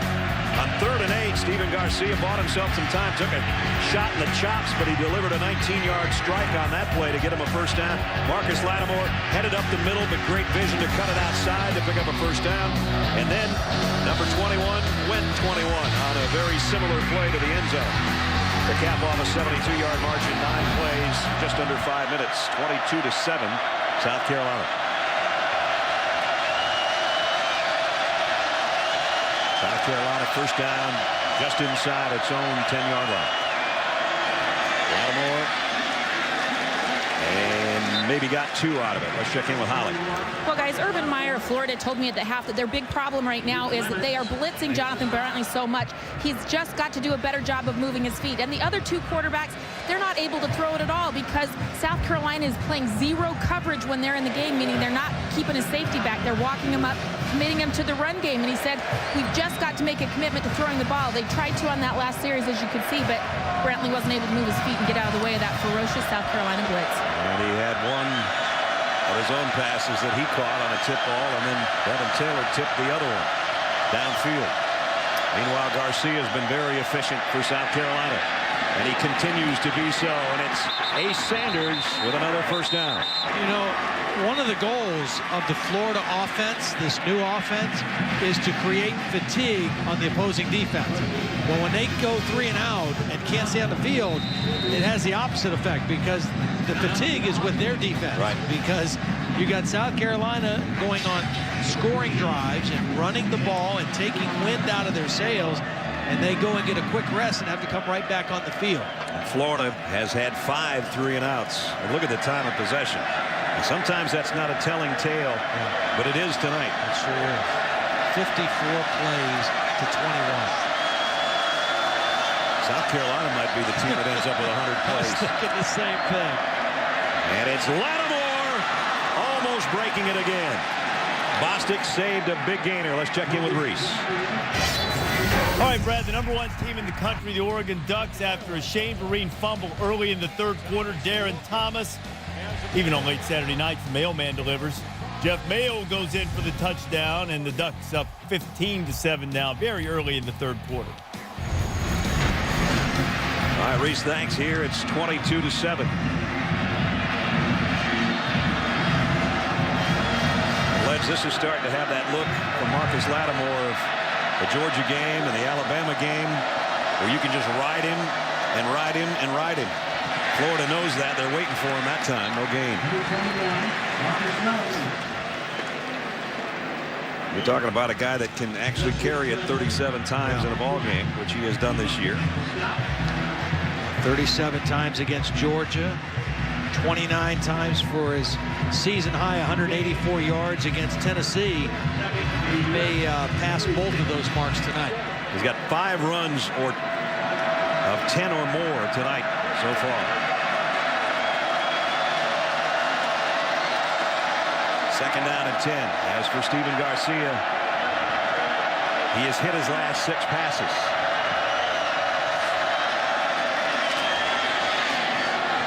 His last 7 passes. Not going to be a first down, though, to Torrey Gurley. Pass complete to number 81. To the 41-yard line. Third down coming up. And we talk so much about Steve Spurrier being from Florida and a former quarterback in Florida. That's G.A. Mangus, the quarterback coach. He was a quarterback here in Florida also. 1988 to 1991. Helping out with the play calling. It's obviously Steve Spurrier still has the final say in all play calls, but J.A. Mangus has been a lot more active in the play calling with Spurrier ever since the Kentucky game. Gamecocks have a 3rd down and 6. Garcia again flushed out of the pocket on the 3rd down. This time, no place to go. That's the right decision. Throw it away. You've made good decisions all night. Sometimes the defense wins, and punting the football, especially with a 15-point lead, is not a bad thing at all. And a good stop for the Gator defense. A tired Gator defense. You bet. So Spencer Lanning, a busy kicker. The kicker and the punter. Janoris Jenkins back deep.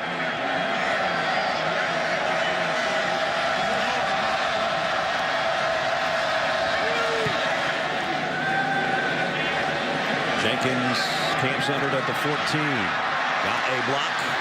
But he's not going to get away from the second wave at about the 20-yard line. 5:10 remaining third quarter. South Carolina sitting on a 22-7 advantage. ESPN's College Football Primetime, brought to you by Chevrolet. Every model is backed by a 100,000-mile, 5-year powertrain limited warranty. And Castrol GTX, with superior protection against harmful deposit buildup.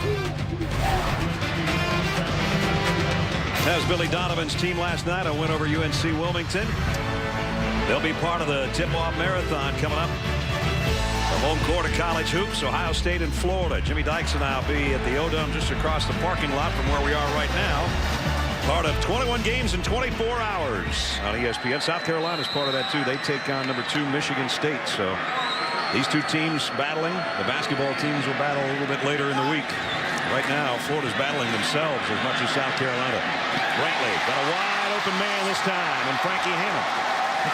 Florida needs some guys to step up and make some plays. I mean, Demps and Rainey, I thought they were the difference in the team. They've been non-factors tonight. They've only had one play of over 20 yards before right there, and they've just got to have some guys who step up and make some plays. Moody in the backfield, and he'll get the handoff from Brantley. Stood up as he picked up maybe 2 yards. That first down by Florida on the last play. Todd, that was the first down they've had since 12 minutes was left in the second quarter. Of course, they haven't had the ball. Everything's a 3 and out. Yeah. What's their longest drive tonight as far as time of possession? 2 minutes and 18 seconds. You got Rainey on the sideline. He's got the great speed, and Jeff Demps has played 2 plays tonight. I know he's got the foot injury, but I thought he was good to go tonight, at least for 20 plays. Brantley again connects. This time to Bose, who has the only touchdown for Florida. Pickup of 7 more. So getting a little rhythm just on this drive in their passing game.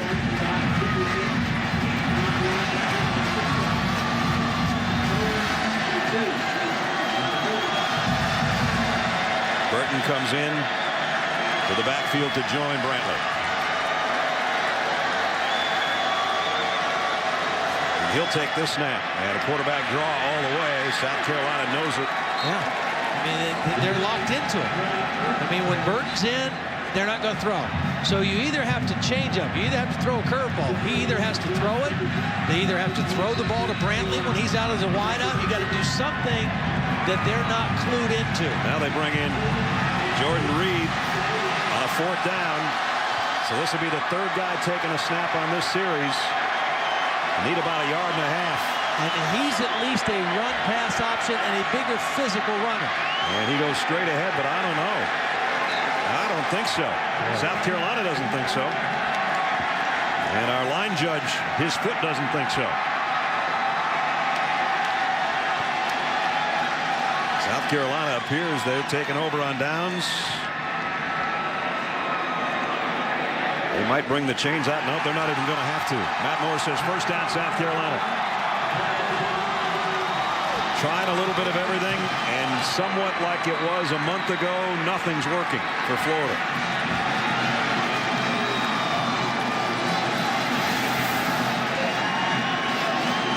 Well, with Reed, you have a bigger, stronger runner, but if you can't knock him off the line of scrimmage, and if you get no push up front, even a big physical guy like Reed has trouble making a first down.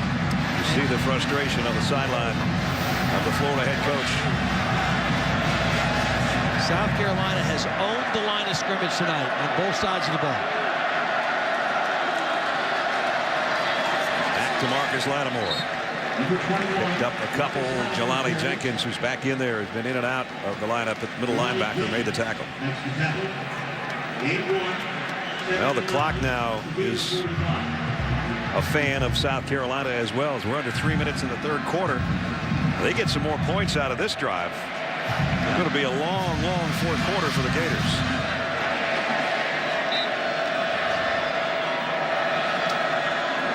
Not only that, but South Carolina's bleeding that clock for all it's worth before they come up to the line.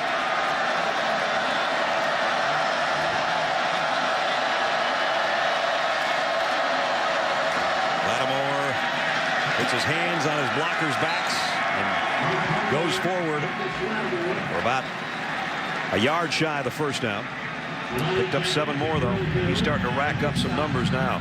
Well, you can't say enough about this offensive line and Patrick DeMarco. Whether he lines up as a tight end or a fullback, he's usually leading the play. And they are really owning the line of scrimmage. We talked about the 37 carry game. I'm not so sure we're not going to see a 40 carry game by number 21. 30 for 150 right now.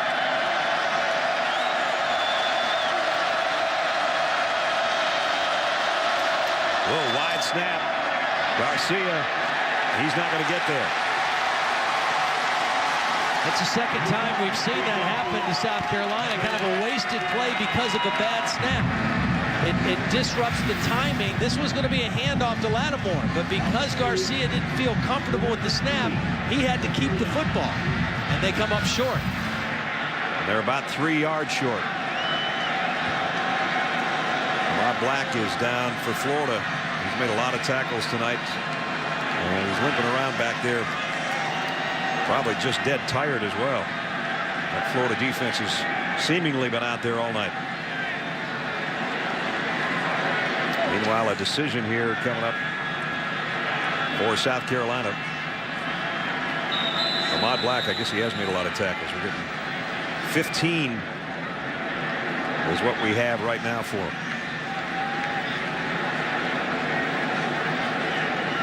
Part of the snap. Delay offense. 5-yard penalty from the previous spot. 4th down. So talk about bleeding the clock in between plays. Bleeded all the way down on a 4th down. And what appears to be a punting situation for South Carolina, 4th and long. And again, this is Steve Spurrier realizing what the strength of my team is tonight. My defense has totally throttled this Florida offense. So even though we're on their side of the 50, we'll just go ahead and punt the football, try to pin them deep, and let our defense continue to hold the ground.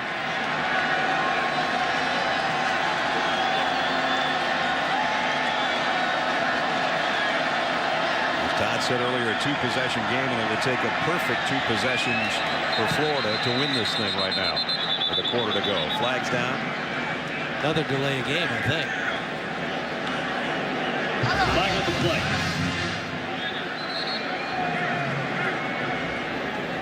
You know what? South Carolina has done this twice.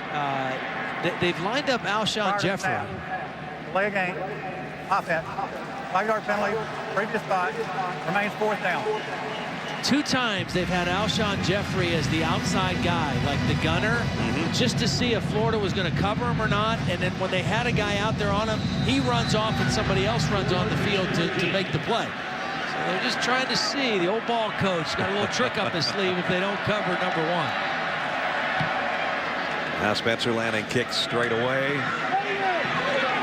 Bounces at the 2, and it made it to the end zone. So 43 seconds left in the 3rd quarter as Florida gets the football back. Chris Berman and the guys will have a lot of footballs flying around on ESPN's 2-hour Sunday NFL pregame show tomorrow. You get all the news, the latest updates from stadiums around the league, right up until kickoff. Sunday NFL Countdown is presented by IBM. Tomorrow morning, 11 a.m. Eastern Time with Boomer and the guys.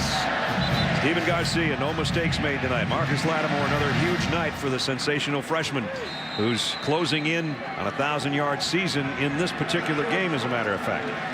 Well, Jeff Demps on the field. Again, only 2 plays prior to this play. I think Demps and Rainey have to become a factor in this game if Florida wants to have a chance. Here he's seeing his quarterback have another pass batted down to the line of scrimmage. This one by Devin Taylor. So that's 2.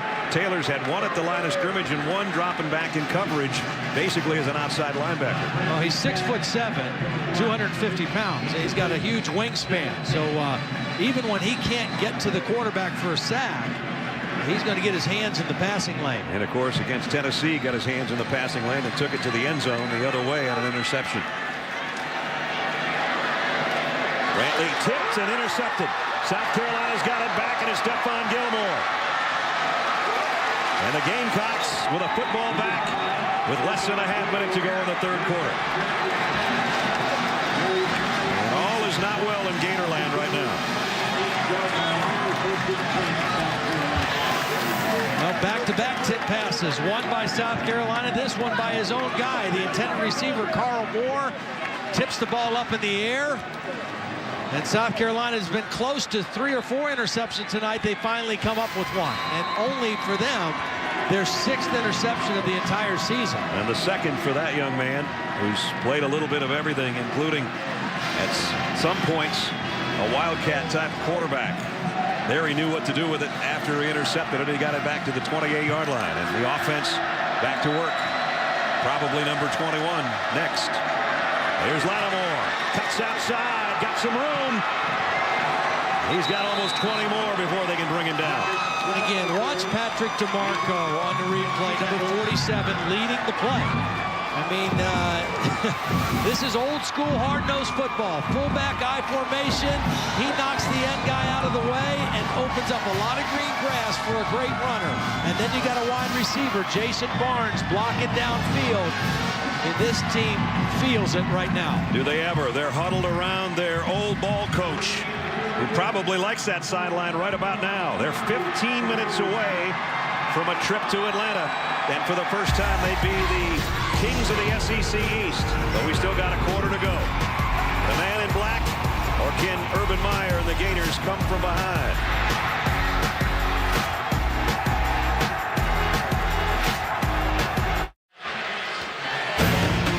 The SEC on ESPN. In this case, the SEC East title on the line on ESPN in the next 15 minutes. There's the scoring by quarters.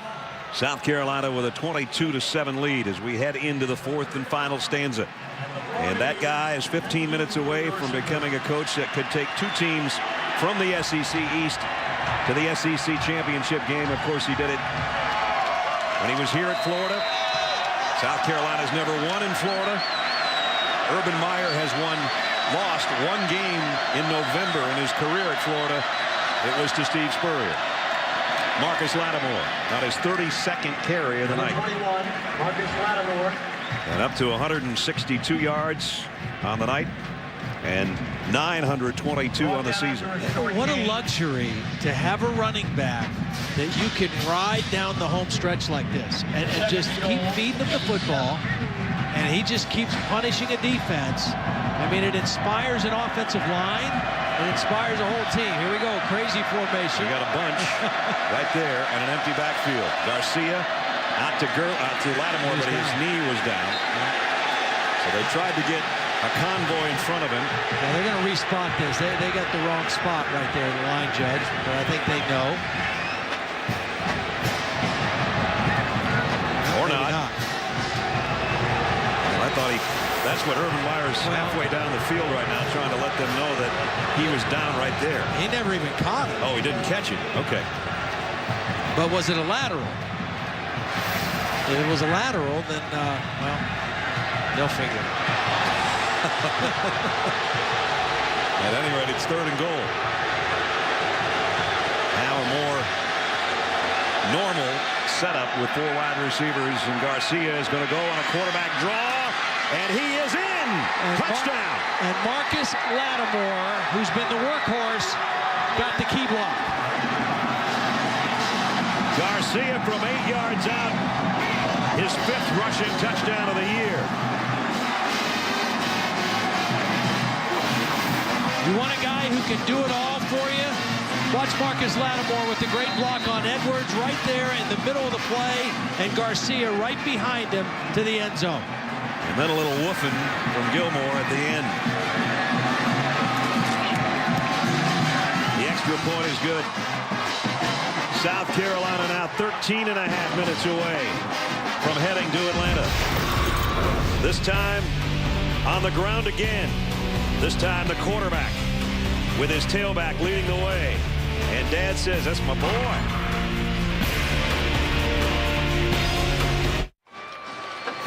South Carolina looking for its 3rd win against a ranked opponent this year, including at the time top-ranked Alabama. And now they've got number 22 Florida in a 22-point hole. And the way Florida has played, it's going to be awfully hard for them to find a way to come back and win this game. Kickoff taken at the 19-yard line. Ronald Powell. Powell Bell, the freshman, gets out to the 40-yard line. We get out to Reese Davis. All right, Brad, get you up to date on some other things. Sports Center right now, presented by Discover. It looks as if it's going to be Auburn and South Carolina in the SEC championship game. The Tigers earned their way there behind another virtuoso performance from Cam Newton. 49-31. Newton threw for 148, ran for 151. Oregon, meanwhile, is in a tussle. Darren Thomas had the ball knocked away by Derek Hill of Cal. Recovered for the touchdown. 2-point Duck lead. Brantley back to throw. He's going to have to take off with it. And got 3 yards. If you're wondering how long it's been since Florida scored, Brantley carries. about 46.5 minutes, I think, somewhere in there. They scored in the first 12 seconds of the ball game. They haven't scored since, and they need a lot of scores now with 13 and change remaining in the football game. Here's a quick opening draw to Rainey, and Rainey, look out. He didn't get the corner, but there's too many Gamecocks there. He does get a nice gain, one of the biggest gains of the night. In fact, it is the biggest gain of the night, 25 yards for Florida. That's what had come back to this offense the last 2 weeks before tonight. They'd had 10 plays of 20-plus yards against Georgia and Vanderbilt, but they have been very few and far between tonight. Brantley set to throw on first down, and he's got a man wide open out on the flat, and it's Burton, and Burton hurdles one defender and then gets cut down, but he got a first down. Florida's got its deepest penetration of the night. Well, there's got to be a sense of urgency. I know they're a hurry up, no huddle now. They got to keep that going. Nice athletic play by Burton. They're in scoring territory, and they've got to think about scoring quickly and often. Rainey and Burton flanking Brantley on another first down. Brantley fires, almost picked off by C.C. Whitlock, who had his hands on it at the goal line. And really an overthrown ball. And really no pressure on Brantley this time. That ball just sailed on him. And very lucky Whitlock didn't make the play. Jordan Reed comes in. Brantley goes out. Again, different than Burton because he can't throw the football. Well, he's not going to get a chance to. He is stood up by Antonio Allen, the outside linebacker, and a loss of 4. Take a look at the red zone brought to you by Verizon. Florida this year. In their wins, they've been great. In their losses, not very good at all. In this case, they just went from deeper in the red zone to right back where it starts at the 20-yard line.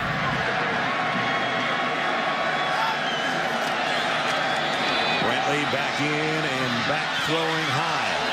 Again, Carl Moore, the intended receiver. Now, part of this, I got to be honest with you, as a former quarterback, and the fans are booing John Brantley for a couple overthrows, it's hard to be in a rhythm as a passer when you're in the game, out of the game, on the sideline, on the field, out at wide receiver, off the field. I mean, it's a difficult thing that John Brantley, the situation that he's in right now, he's a passer. And this is really tough. Florida hasn't converted a third down all night. How about 4? And it's Devin Taylor.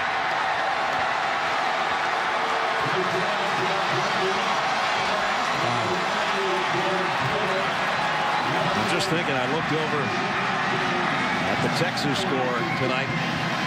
Somebody go back and find out the last time that Texas and Florida in a fourth quarter hadn't scored an offensive touchdown. Florida's got one with kickoff return, but not by getting in the end zone any other way. And they're down 29-7.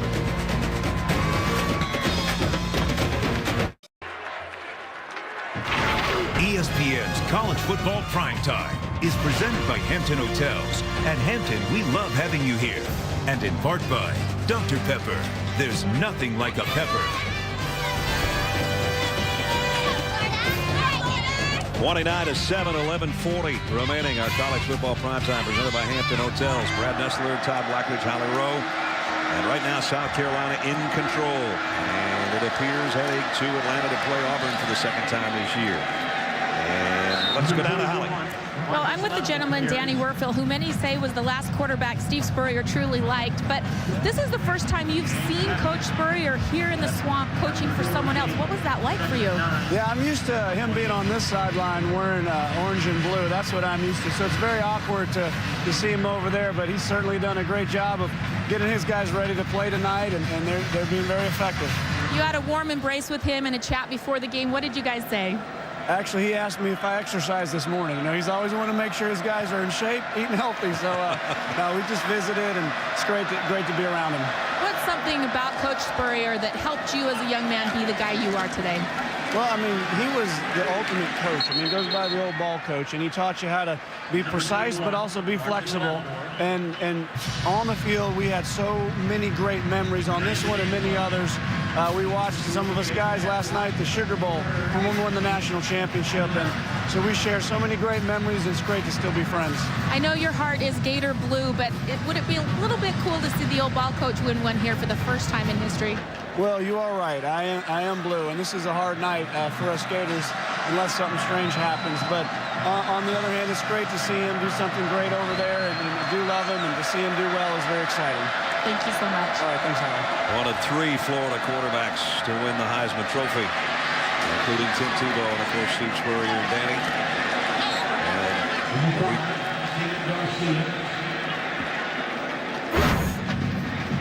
Todd, you were part of that down there before the game. Yeah, it's Danny's right. I mean, that's the first thing Steve asked him. Did you work out? And Danny was right on time. Yeah, I rode the bike and I played tennis, and I had a really good workout, Coach. You know, Steve's been asked about this so much over the course of years. Of course, it's been 9 years since he was here, and he tried to explain that to us. And, you know, he said, we don't want to make a big deal about it. And I said, well, Coach, we're going to, because that's our job. Well, I know, Bradley, I know you got to do that. But, you know, he said, when I'm all done, I'm always going to be a Gator, and I'm always going to bleed, you know, orange and blue. But I've been at South Carolina now for 6 years, and we never done anything this special. So what is going to happen is, if indeed this holds, and right now you just look at Florida and go, I don't see how they can possibly get back in the ball game. But it is going to be special, and it's going to be one of those deals, and I think it will be a lot different than Nick Saban. You know, Nick won it. SEC championship at LSU, and then he subsequently went to the pros, and then he came back and went to Alabama. But there's something about Steve having been, this is his alma mater, this is his home field, that's his Heisman Trophy, and then the Ring of Honor and everything. So it is kind of a cool deal when it's going to happen for him. It is, and you know what? Even though he told us he doesn't want his guys talking about how big it is, he knows it is. He just wanted his guys to play loose and play with poise. And so he didn't want them to put too much pressure on themselves about how big of a game it is. But everybody knows how big of a game it was for him and for everybody in South Carolina. And South Carolina still fired up, even on their punt coverage.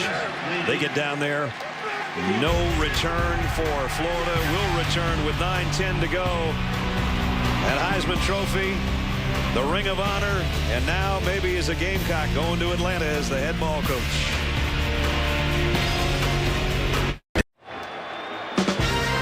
Monday Night Football.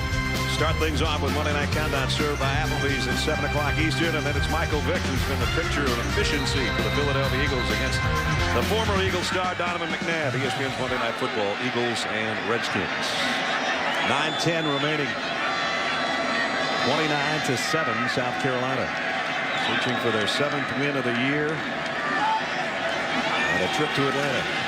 John Brantley fires, nice throw, and catch out to the 49 to Deontay Thompson.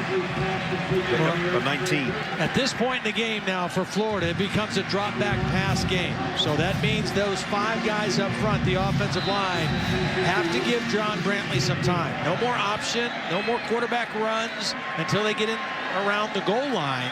Right now, it's just get back there and sling it down the field and see if they can get some big chunks of yardage. 5 receivers for him.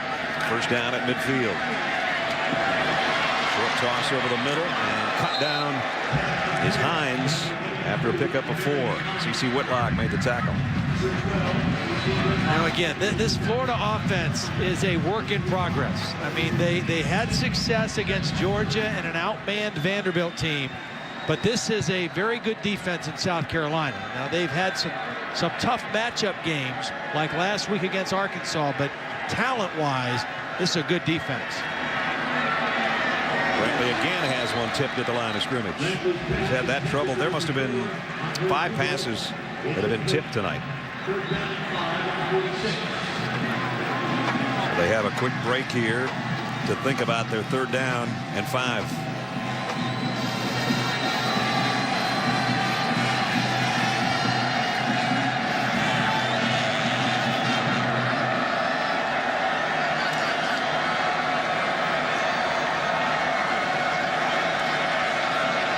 Clock ticking down, but the game clock not moving until the snap on 3rd down.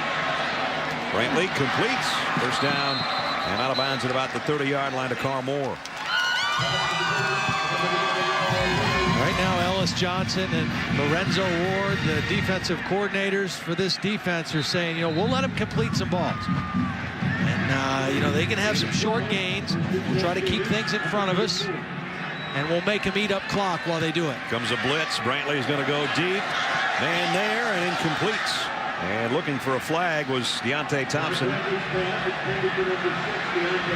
was Devin Taylor who delivered a hit on Brantley after he let go of the ball. Now Devin Taylor is standing up. And he's going to come in and hit the quarterback. That big frame getting around the edge. And the ball got too far inside, probably because of the pressure from Taylor. Taylor's had another good night. He and Cliff Matthews, a good pair of defensive ends on that front wall that includes Adjaboy and Robertson. That pass completed. Nope. Or is it a fumble? Well, we still don't know. I'm going to say incomplete. Carl Moore had his hands on it. He took a big shot from Devontae Holloman. Now, when a wide receiver has to extend like that for the ball over the middle, you try to avoid that if you're a quarterback, because there's a safety waiting there to do exactly what Holloman did. Hit that guy right around the rib cage. Brantley, here's big pressure again, trying to get a middle screen. Got it to Burton. Burton not going to get to the 1st down marker, though. Boy, South Carolina put the heat on so bad, even the play that might have been the right call was hurried so bad that it didn't turn out very well. Now linebackers blitzing on that play, Dickerson and Antonio Allen. So forced to go here to try to get something happening. 4th down and 2. Jordan Reed in again. They was in on the last 4th down play. This time he drops back and throws out. A good throw out to Rainey. Rainey down the sideline. Touchdown, Florida. Well, there's the speed that Todd was talking about that they've been able to utilize since he came back from suspension, but he really hadn't done much until that play. Well, it was well designed and well executed by Jordan Reed. Watch him fake the run, a la Tim Tebow. Show run, step off the line of scrimmage and throw it, and Rainey was out there by himself. Gets a nice block from Deontay Thompson, but the fake by the quarterback Reed is what sold the play. Henry in for the point after, and it's up and good. 29-14. Crazier things have happened. 7:12 remaining in the football game. 70-yard march in 8 plays in just under 2 minutes. And it's Rainey doing his thing on the edge for the touchdown.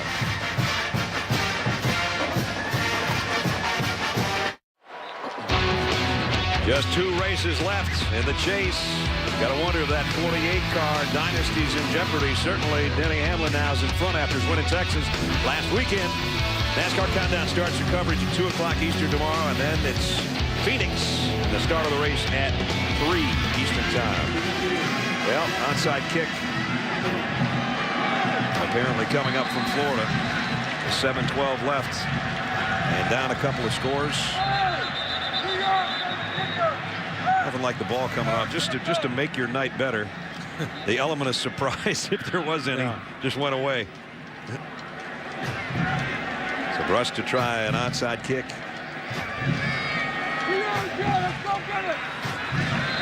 South Carolina with a good hands team up close.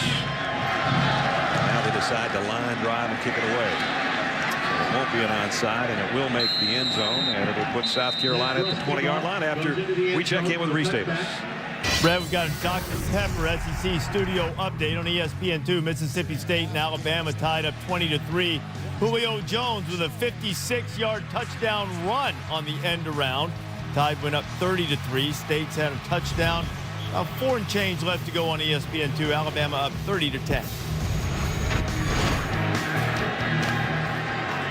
Well, Alabama's so tough at home. I thought that game might be a little bit closer, but still Mississippi State's had, as you said, a heck of a year. Auburn, even though they're going to the SEC championship game, they've got to go to Tuscaloosa before they go to Atlanta. South Carolina just 7 minutes away from joining Auburn in Atlanta in the SEC title game the first weekend of December, and we saw the first go-around between the two teams this year. Well, Steven Garcia in that game played really well for 3 quarters, and then in the 4th quarter he tried to make some things happen. He fumbled twice. Steve Spurrier pulled him in favor of Connor Shaw, and but he's played well tonight. And it's their first timeout. There's what happened in the first game. That will be a 30 Cam Newton just doing basically what he has done all year and has continued to do in the victory over Georgia today, as he had 2 touchdowns running and 176 yards and 3 touchdowns on the ground. Alshon Jeffrey had a big game, and it was close, as Todd said, to the 4th quarter. You know, talk around here and around all of college football has been about Cameron Newton, and of course he started his college career here and then transferred when Tim Tebow decided to stay, went to junior college and then on to Auburn. All that talk all week long. We did talk to Jeremy Foley yesterday, athletic director of Florida, and said, has there been anybody that wanted to talk to you about the situation? And he just flat out, nope, there wasn't anything. So there hasn't been anything around Florida as far as that whole deal is concerned. Yeah, it's a strange story. You know, obviously the kid was able to put it behind him and played well again today. And the folks at Auburn, you know, you got to believe they've done their due diligence on this whole thing and making the decision to play him. But there are a lot of stories out there, and it's certainly we're a long way from the thing being resolved, I think. It's kind of it's a sad deal in either case. If there's something to it, it's sad for college football. If there isn't anything to it, it's sad that Cam's got to go through this when he's having, you know, one of the most sensational seasons we've had by one individual in a long time. I think we're going to have a face mask call on that. Personal foul, face mask. Number 40 of the defense, 15-yard penalty from the previous spot, automatic first down. So it's almost like you can give Marcus Lattimore 15 more yards, though it doesn't go to his rushing total.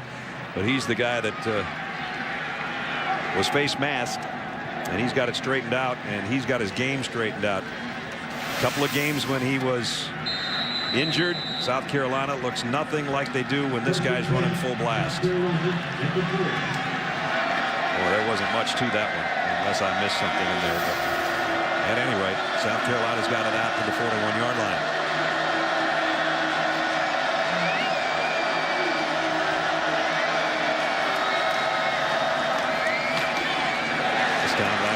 Hole by Trano. You mentioned the last time South Carolina played Auburn, Marcus Lattimore only 33 yards on 14 carries. Florida.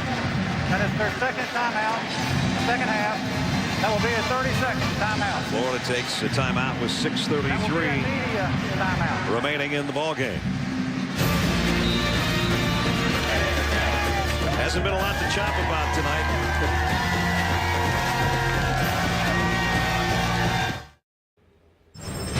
Reese Davis with you in the studio. Got a nightcap coming your way. Vitala and Nevada, that powerful pistol offense, squaring off against Fresno State. Nevada ranked. Boise State still ahead. They have to deal with the Dogs tonight. Down to the last 6:33 here in South Carolina with a 29-14 lead. Just 6.5 minutes away from a trip to the SEC title game for the first time in South Carolina history.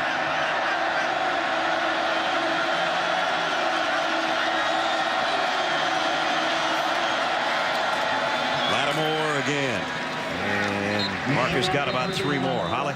Well, guys, what makes this performance even more special for South Carolina is that 11 of the 22 starters in this game are from South Carolina. Steve Spurrier has said that kids deciding to stay home and be special, create something there, has made a huge difference. Guys like Alshon Jeffrey, Marcus Lattimore were top recruits. They could have gone anywhere in the country, but by staying here and doing something that had never been done before at South Carolina, they've created something special. And Coach Spurrier says they have another terrific recruiting class coming in. Guys want to be part of something new and different. You know, last time we were talking to Steve before the Arkansas game, and you and I and Holly were saying, you know, he's 65 years old. He's won a national championship. He didn't do well in the NFL. He's back here, 6th year. Finally, it's a big game that they're playing for a title. And I said to him, you know, you still, I said, I know winning's good, but are you still having fun? And he did have, as Holly said, because I think of the recruiting and how it's going and it's getting better, he's having fun coaching. Well, and I think he knew this was his best opportunity. He had the right parts with the team when they got Lattimore, and he turned out to be the kind of player they expected him to be. And you got to look at it. I mean, take a look at the SEC East. The perennial powers in the East are all down a little bit. Yeah. Tennessee, Florida, and Georgia. They're a combined 15 and 15, I think, at this point. And so, you know, it was the right time for South Carolina to make a run to get to the SEC championship game. 3rd down and 7. Garcia going to get rid of it down the sideline. Ooh, that could have been costly. Trying to get it to Alshon Jeffrey. That's one of those things where he tried to make a play when there wasn't a play. We saw him throw it away earlier in the game. Probably should have thrown that one away as well. We got a legal man downfield.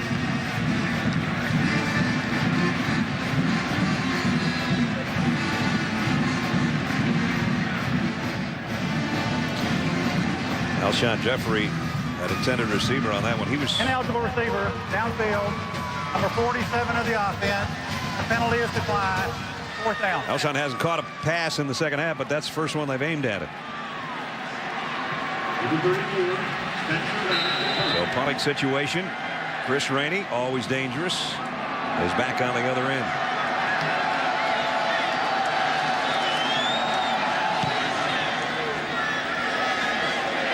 Try to keep it away from him at all possible, and he's going to take it on a hop. Oh boy, sometimes broken plays like this can be big. I don't think this is going to be one of them. Just a 3-yard return. So South Carolina kept the speedy guy in check on the punt return. As we take a look at our All-State good hands play of the game. Yeah, we're going to give it to a defensive team, and the tip ball that was intercepted off the hands of Carl Moore into the hands of Stephon Gilmore. And right now, the game back in the hands of the South Carolina defense. They've got to lock it down here. Florida scored a touchdown their last possession, and trying to refocus right now for the South Carolina defense. Brantley will have 5 guys out there to throw it to. Florida is out of timeouts. Brantley, oh, that one should have been caught by Deontay Thompson and wasn't.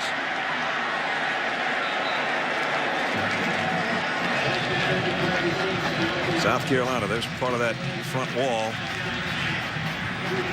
Yeah. 175 yards tonight is all they've allowed. You know, we saw him absolutely get torched for over 300 yards passing by Ryan Mallett a week ago.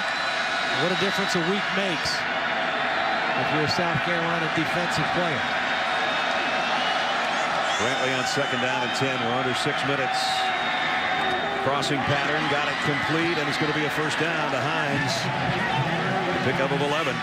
So they'll stop the clock to move the chains. Florida's going to get up to that line as quickly as possible so they can save every second.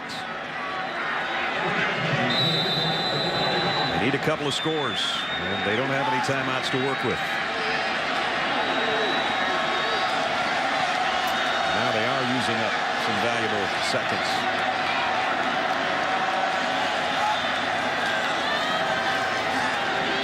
Brantley threw that one too far in front.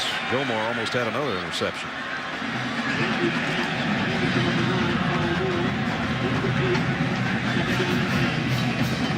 Florida offense the new offense. They wanted to create fatigue with the defense. They wanted to create problems lining up because of the speed of play. Well, they're throwing everything in the middle of the field, complete to DeBose, but short of the first down. It's going to bring up third down, and clock continues to run. Pickup of 6. They desperately need a hurry-up offense. They need it right now. Well, again, South Carolina's content to give up those short completions over the middle. As long as that clock, which is on their side, continues to tick down. That clock's going to be down to 5 minutes by the time they snap it, and the ball is out, and South Carolina's got it. Bad exchange on the handoff, and Josh Dickerson's got a fumble recovery. That should just about do it. It was just a simple draw play to Demps. And a bad exchange between Brantley and Demps. Not sure if Demps saw that linebacker blitzing and lost focus on getting the football or what. Again, Demps has not played very much this entire season over the last 4 or 5 weeks. Florida's going to be 500 in the conference play and 6-4 overall in the next 4 minutes and 57 seconds, unless there's some dramatic turn. Florida, 2 turnovers, both in their own territory tonight. And that last one might be the final thing that's going to go wrong for him tonight, while Marcus Lattimore continues a career high in carries. That's 39, I think, on the night. And he's closing in on 200 yards. So we guessed way back that he might end up with a 40-carry night and maybe a couple 100 yards. He's going to be close on both of these. There is no place like the Georgia Dome and a scene for the SEC championship. And one team may or may not be undefeated. Obviously, South Carolina won't be, but they don't mind that right now. They just want the chance to win a title. It is a career high night right now for Marcus Lattimore on those 39 carries, 185 yards. And here comes number 40. And there goes Marcus Lattimore to the 10-yard line, and wisely gets down and stays in bounds and lets the clock run. And now that trip to Atlanta did take a detour to Gainesville, but now they get to go back to Columbia, and then they will get to Atlanta. Perfect triangle there, and it's not a Bermuda triangle. It'll be the Steve Spurrier triangle and the Marcus Lattimore triangle, and 197 yards on 40 carries. So we guessed 40 and 200, and we're pretty close. He might get a seat in first class on the way home, too. That could be. What a night for the young fella.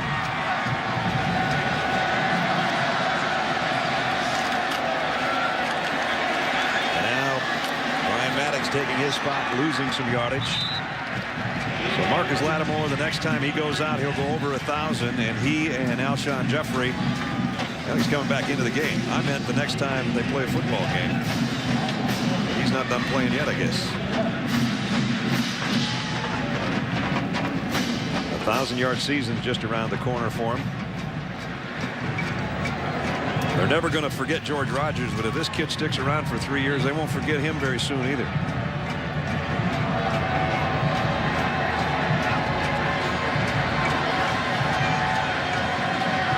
Second down and goal at the 11-yard line. Lattimore broke 1 tackle, 2 tackles, 3 tackles, still on his feet. He might score. He's in. Touchdown.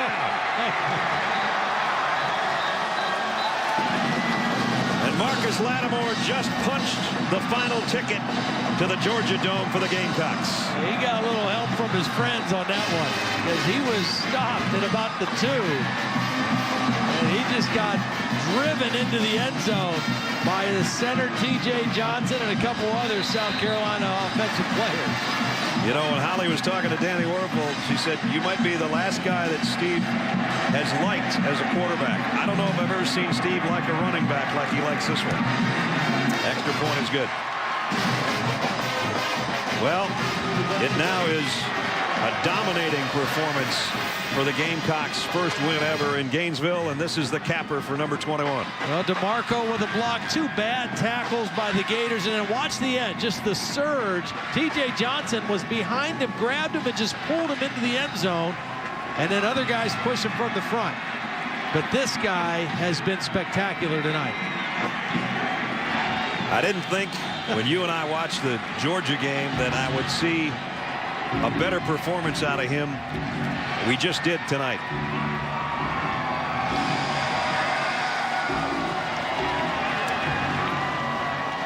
And that's how it feels. That kind of a golf swing and a fist. That's when one of those putts goes in. Only that was not a putt. That was a driver for 11 yards. Well, he is what makes the engine go. I mean, when that running game is on, Marcus Lattimore is doing what he's doing. Garcia's better. Alshon Jeffrey gets one-on-one matchups, and the whole team plays better. 41 carries, 207 yards, and 3 touchdowns. The last one a bruising 11-yard encounter with half the guys on the field for Marcus Lattimore.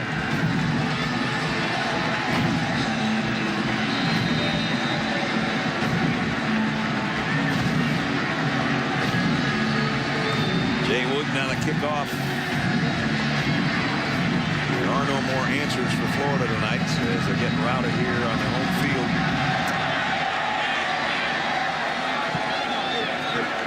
Taken on a one hop at the 11-yard line by Patton. And he got head on at the 30-yard line. Let's check in with Reese Davis. Brad, got a nightcap coming your way. Robbie Rouse of Fresno State went for 286 yards on the ground against Louisiana Tech in his last game. Bulldogs take on number 21 Nevada. It's coming up next. 2:35 remaining. All week long, or for the last 2 weeks actually, that we've been around Steve Spurrier. Holly's been asking him for 2 weeks, how are you going to feel if you go down to the swamp and win the SEC East title and get a trip to Atlanta? And he kept saying, I'm not going to answer that until that situation arises. It's about to arise. I hope Holly gets a chance to ask him one more time. And you know she will. Well, it's really good to see for him because, you know, it's taken time. It's taken time to kind of rebuild the culture at South Carolina, to get the recruits to stay at home like Holly was talking about. And really to get to Atlanta now, whether they win or not, will enhance their recruiting from this point on. No doubt. In-state particularly. Speaking of in-state, I mean, you know, they don't go to Atlanta next week. I mean, they still got 2 games. They got to play Troy next week at home, and then they travel to Clemson at the end of the year. That's a big rival. Their in-state rival game. But this one locks up what they were looking for. Reed fires down the middle and completes.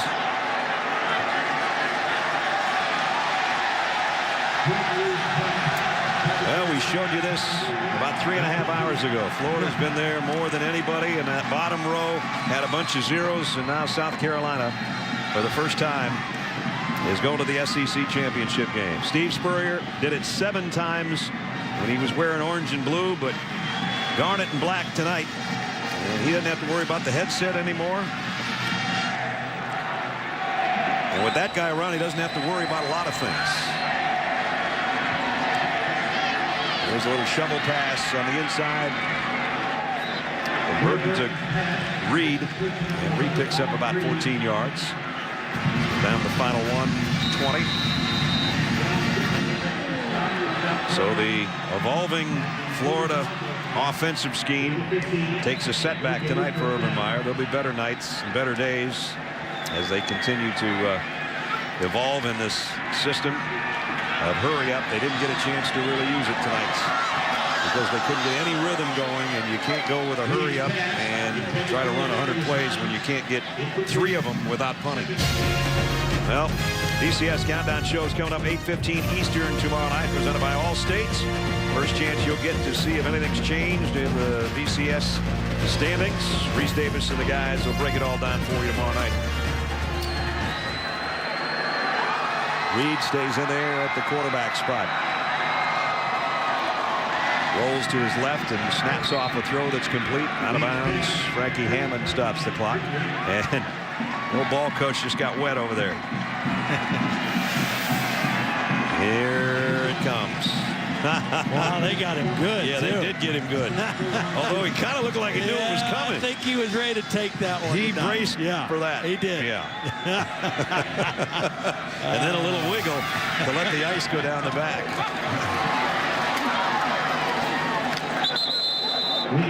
Frankie Hammond with the completion, but Steve Spurrier taking South Carolina where they've never been before and helping South Carolina get rid of an 0 for 12 trip to Gainesville that's been hanging over their head. So that's another one you don't have to think about. You don't have to bring that up every time they play here. 3 carries, 8 of 5. Lynch in their first SEC East title in school history. And the first win at Florida. He's going to get a ride, too. Not only did he get doused, he's like, wait a minute, guys, there's a couple plays left. Premature on the lift. He goes, oh, wait a minute, we don't want to do that anyway. You can just about hear what he's saying down there. They may not listen to him, though. Well, this is going to be a special trip home for Steve and his staff and the team, his wife Jerry. And this is special for them. South Carolina had the ball almost 41 minutes tonight. They only had 4 penalties. They had no turnovers. And Steve told us if we play about as good as we can play and they don't, we got a chance. You know, that's always the way he says it. We got a chance. They had more than a chance. They came prepared and they carried out the game plan almost perfectly. And Florida struggled all night long and are going to lose it 36-14 unless they score in the last play here. You know, you saw him, that little exchange with Steven Garcia. You know, not only is Spurrier coming home, Garcia is one of 18 players on the South Carolina roster from the state of Florida. So extra sweet for a lot of those Gamecocks on that sideline. Yep. South Carolina blitzing on the last play of the ball game, and it pays off. And now the celebration can begin. And now if they're going to give him a lift, they might as well give him a lift. He's been carried off this field before wearing different colors. Tonight, as a head coach of South Carolina, he wins the SEC East, and the Gamecocks are heading to Atlanta. Congratulations to Steve Spurrier in South Carolina.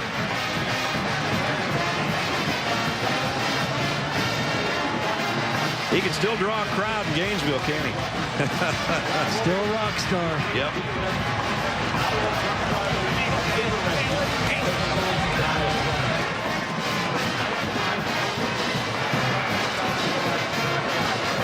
Well, let's go down, as Steve would say, to Holly.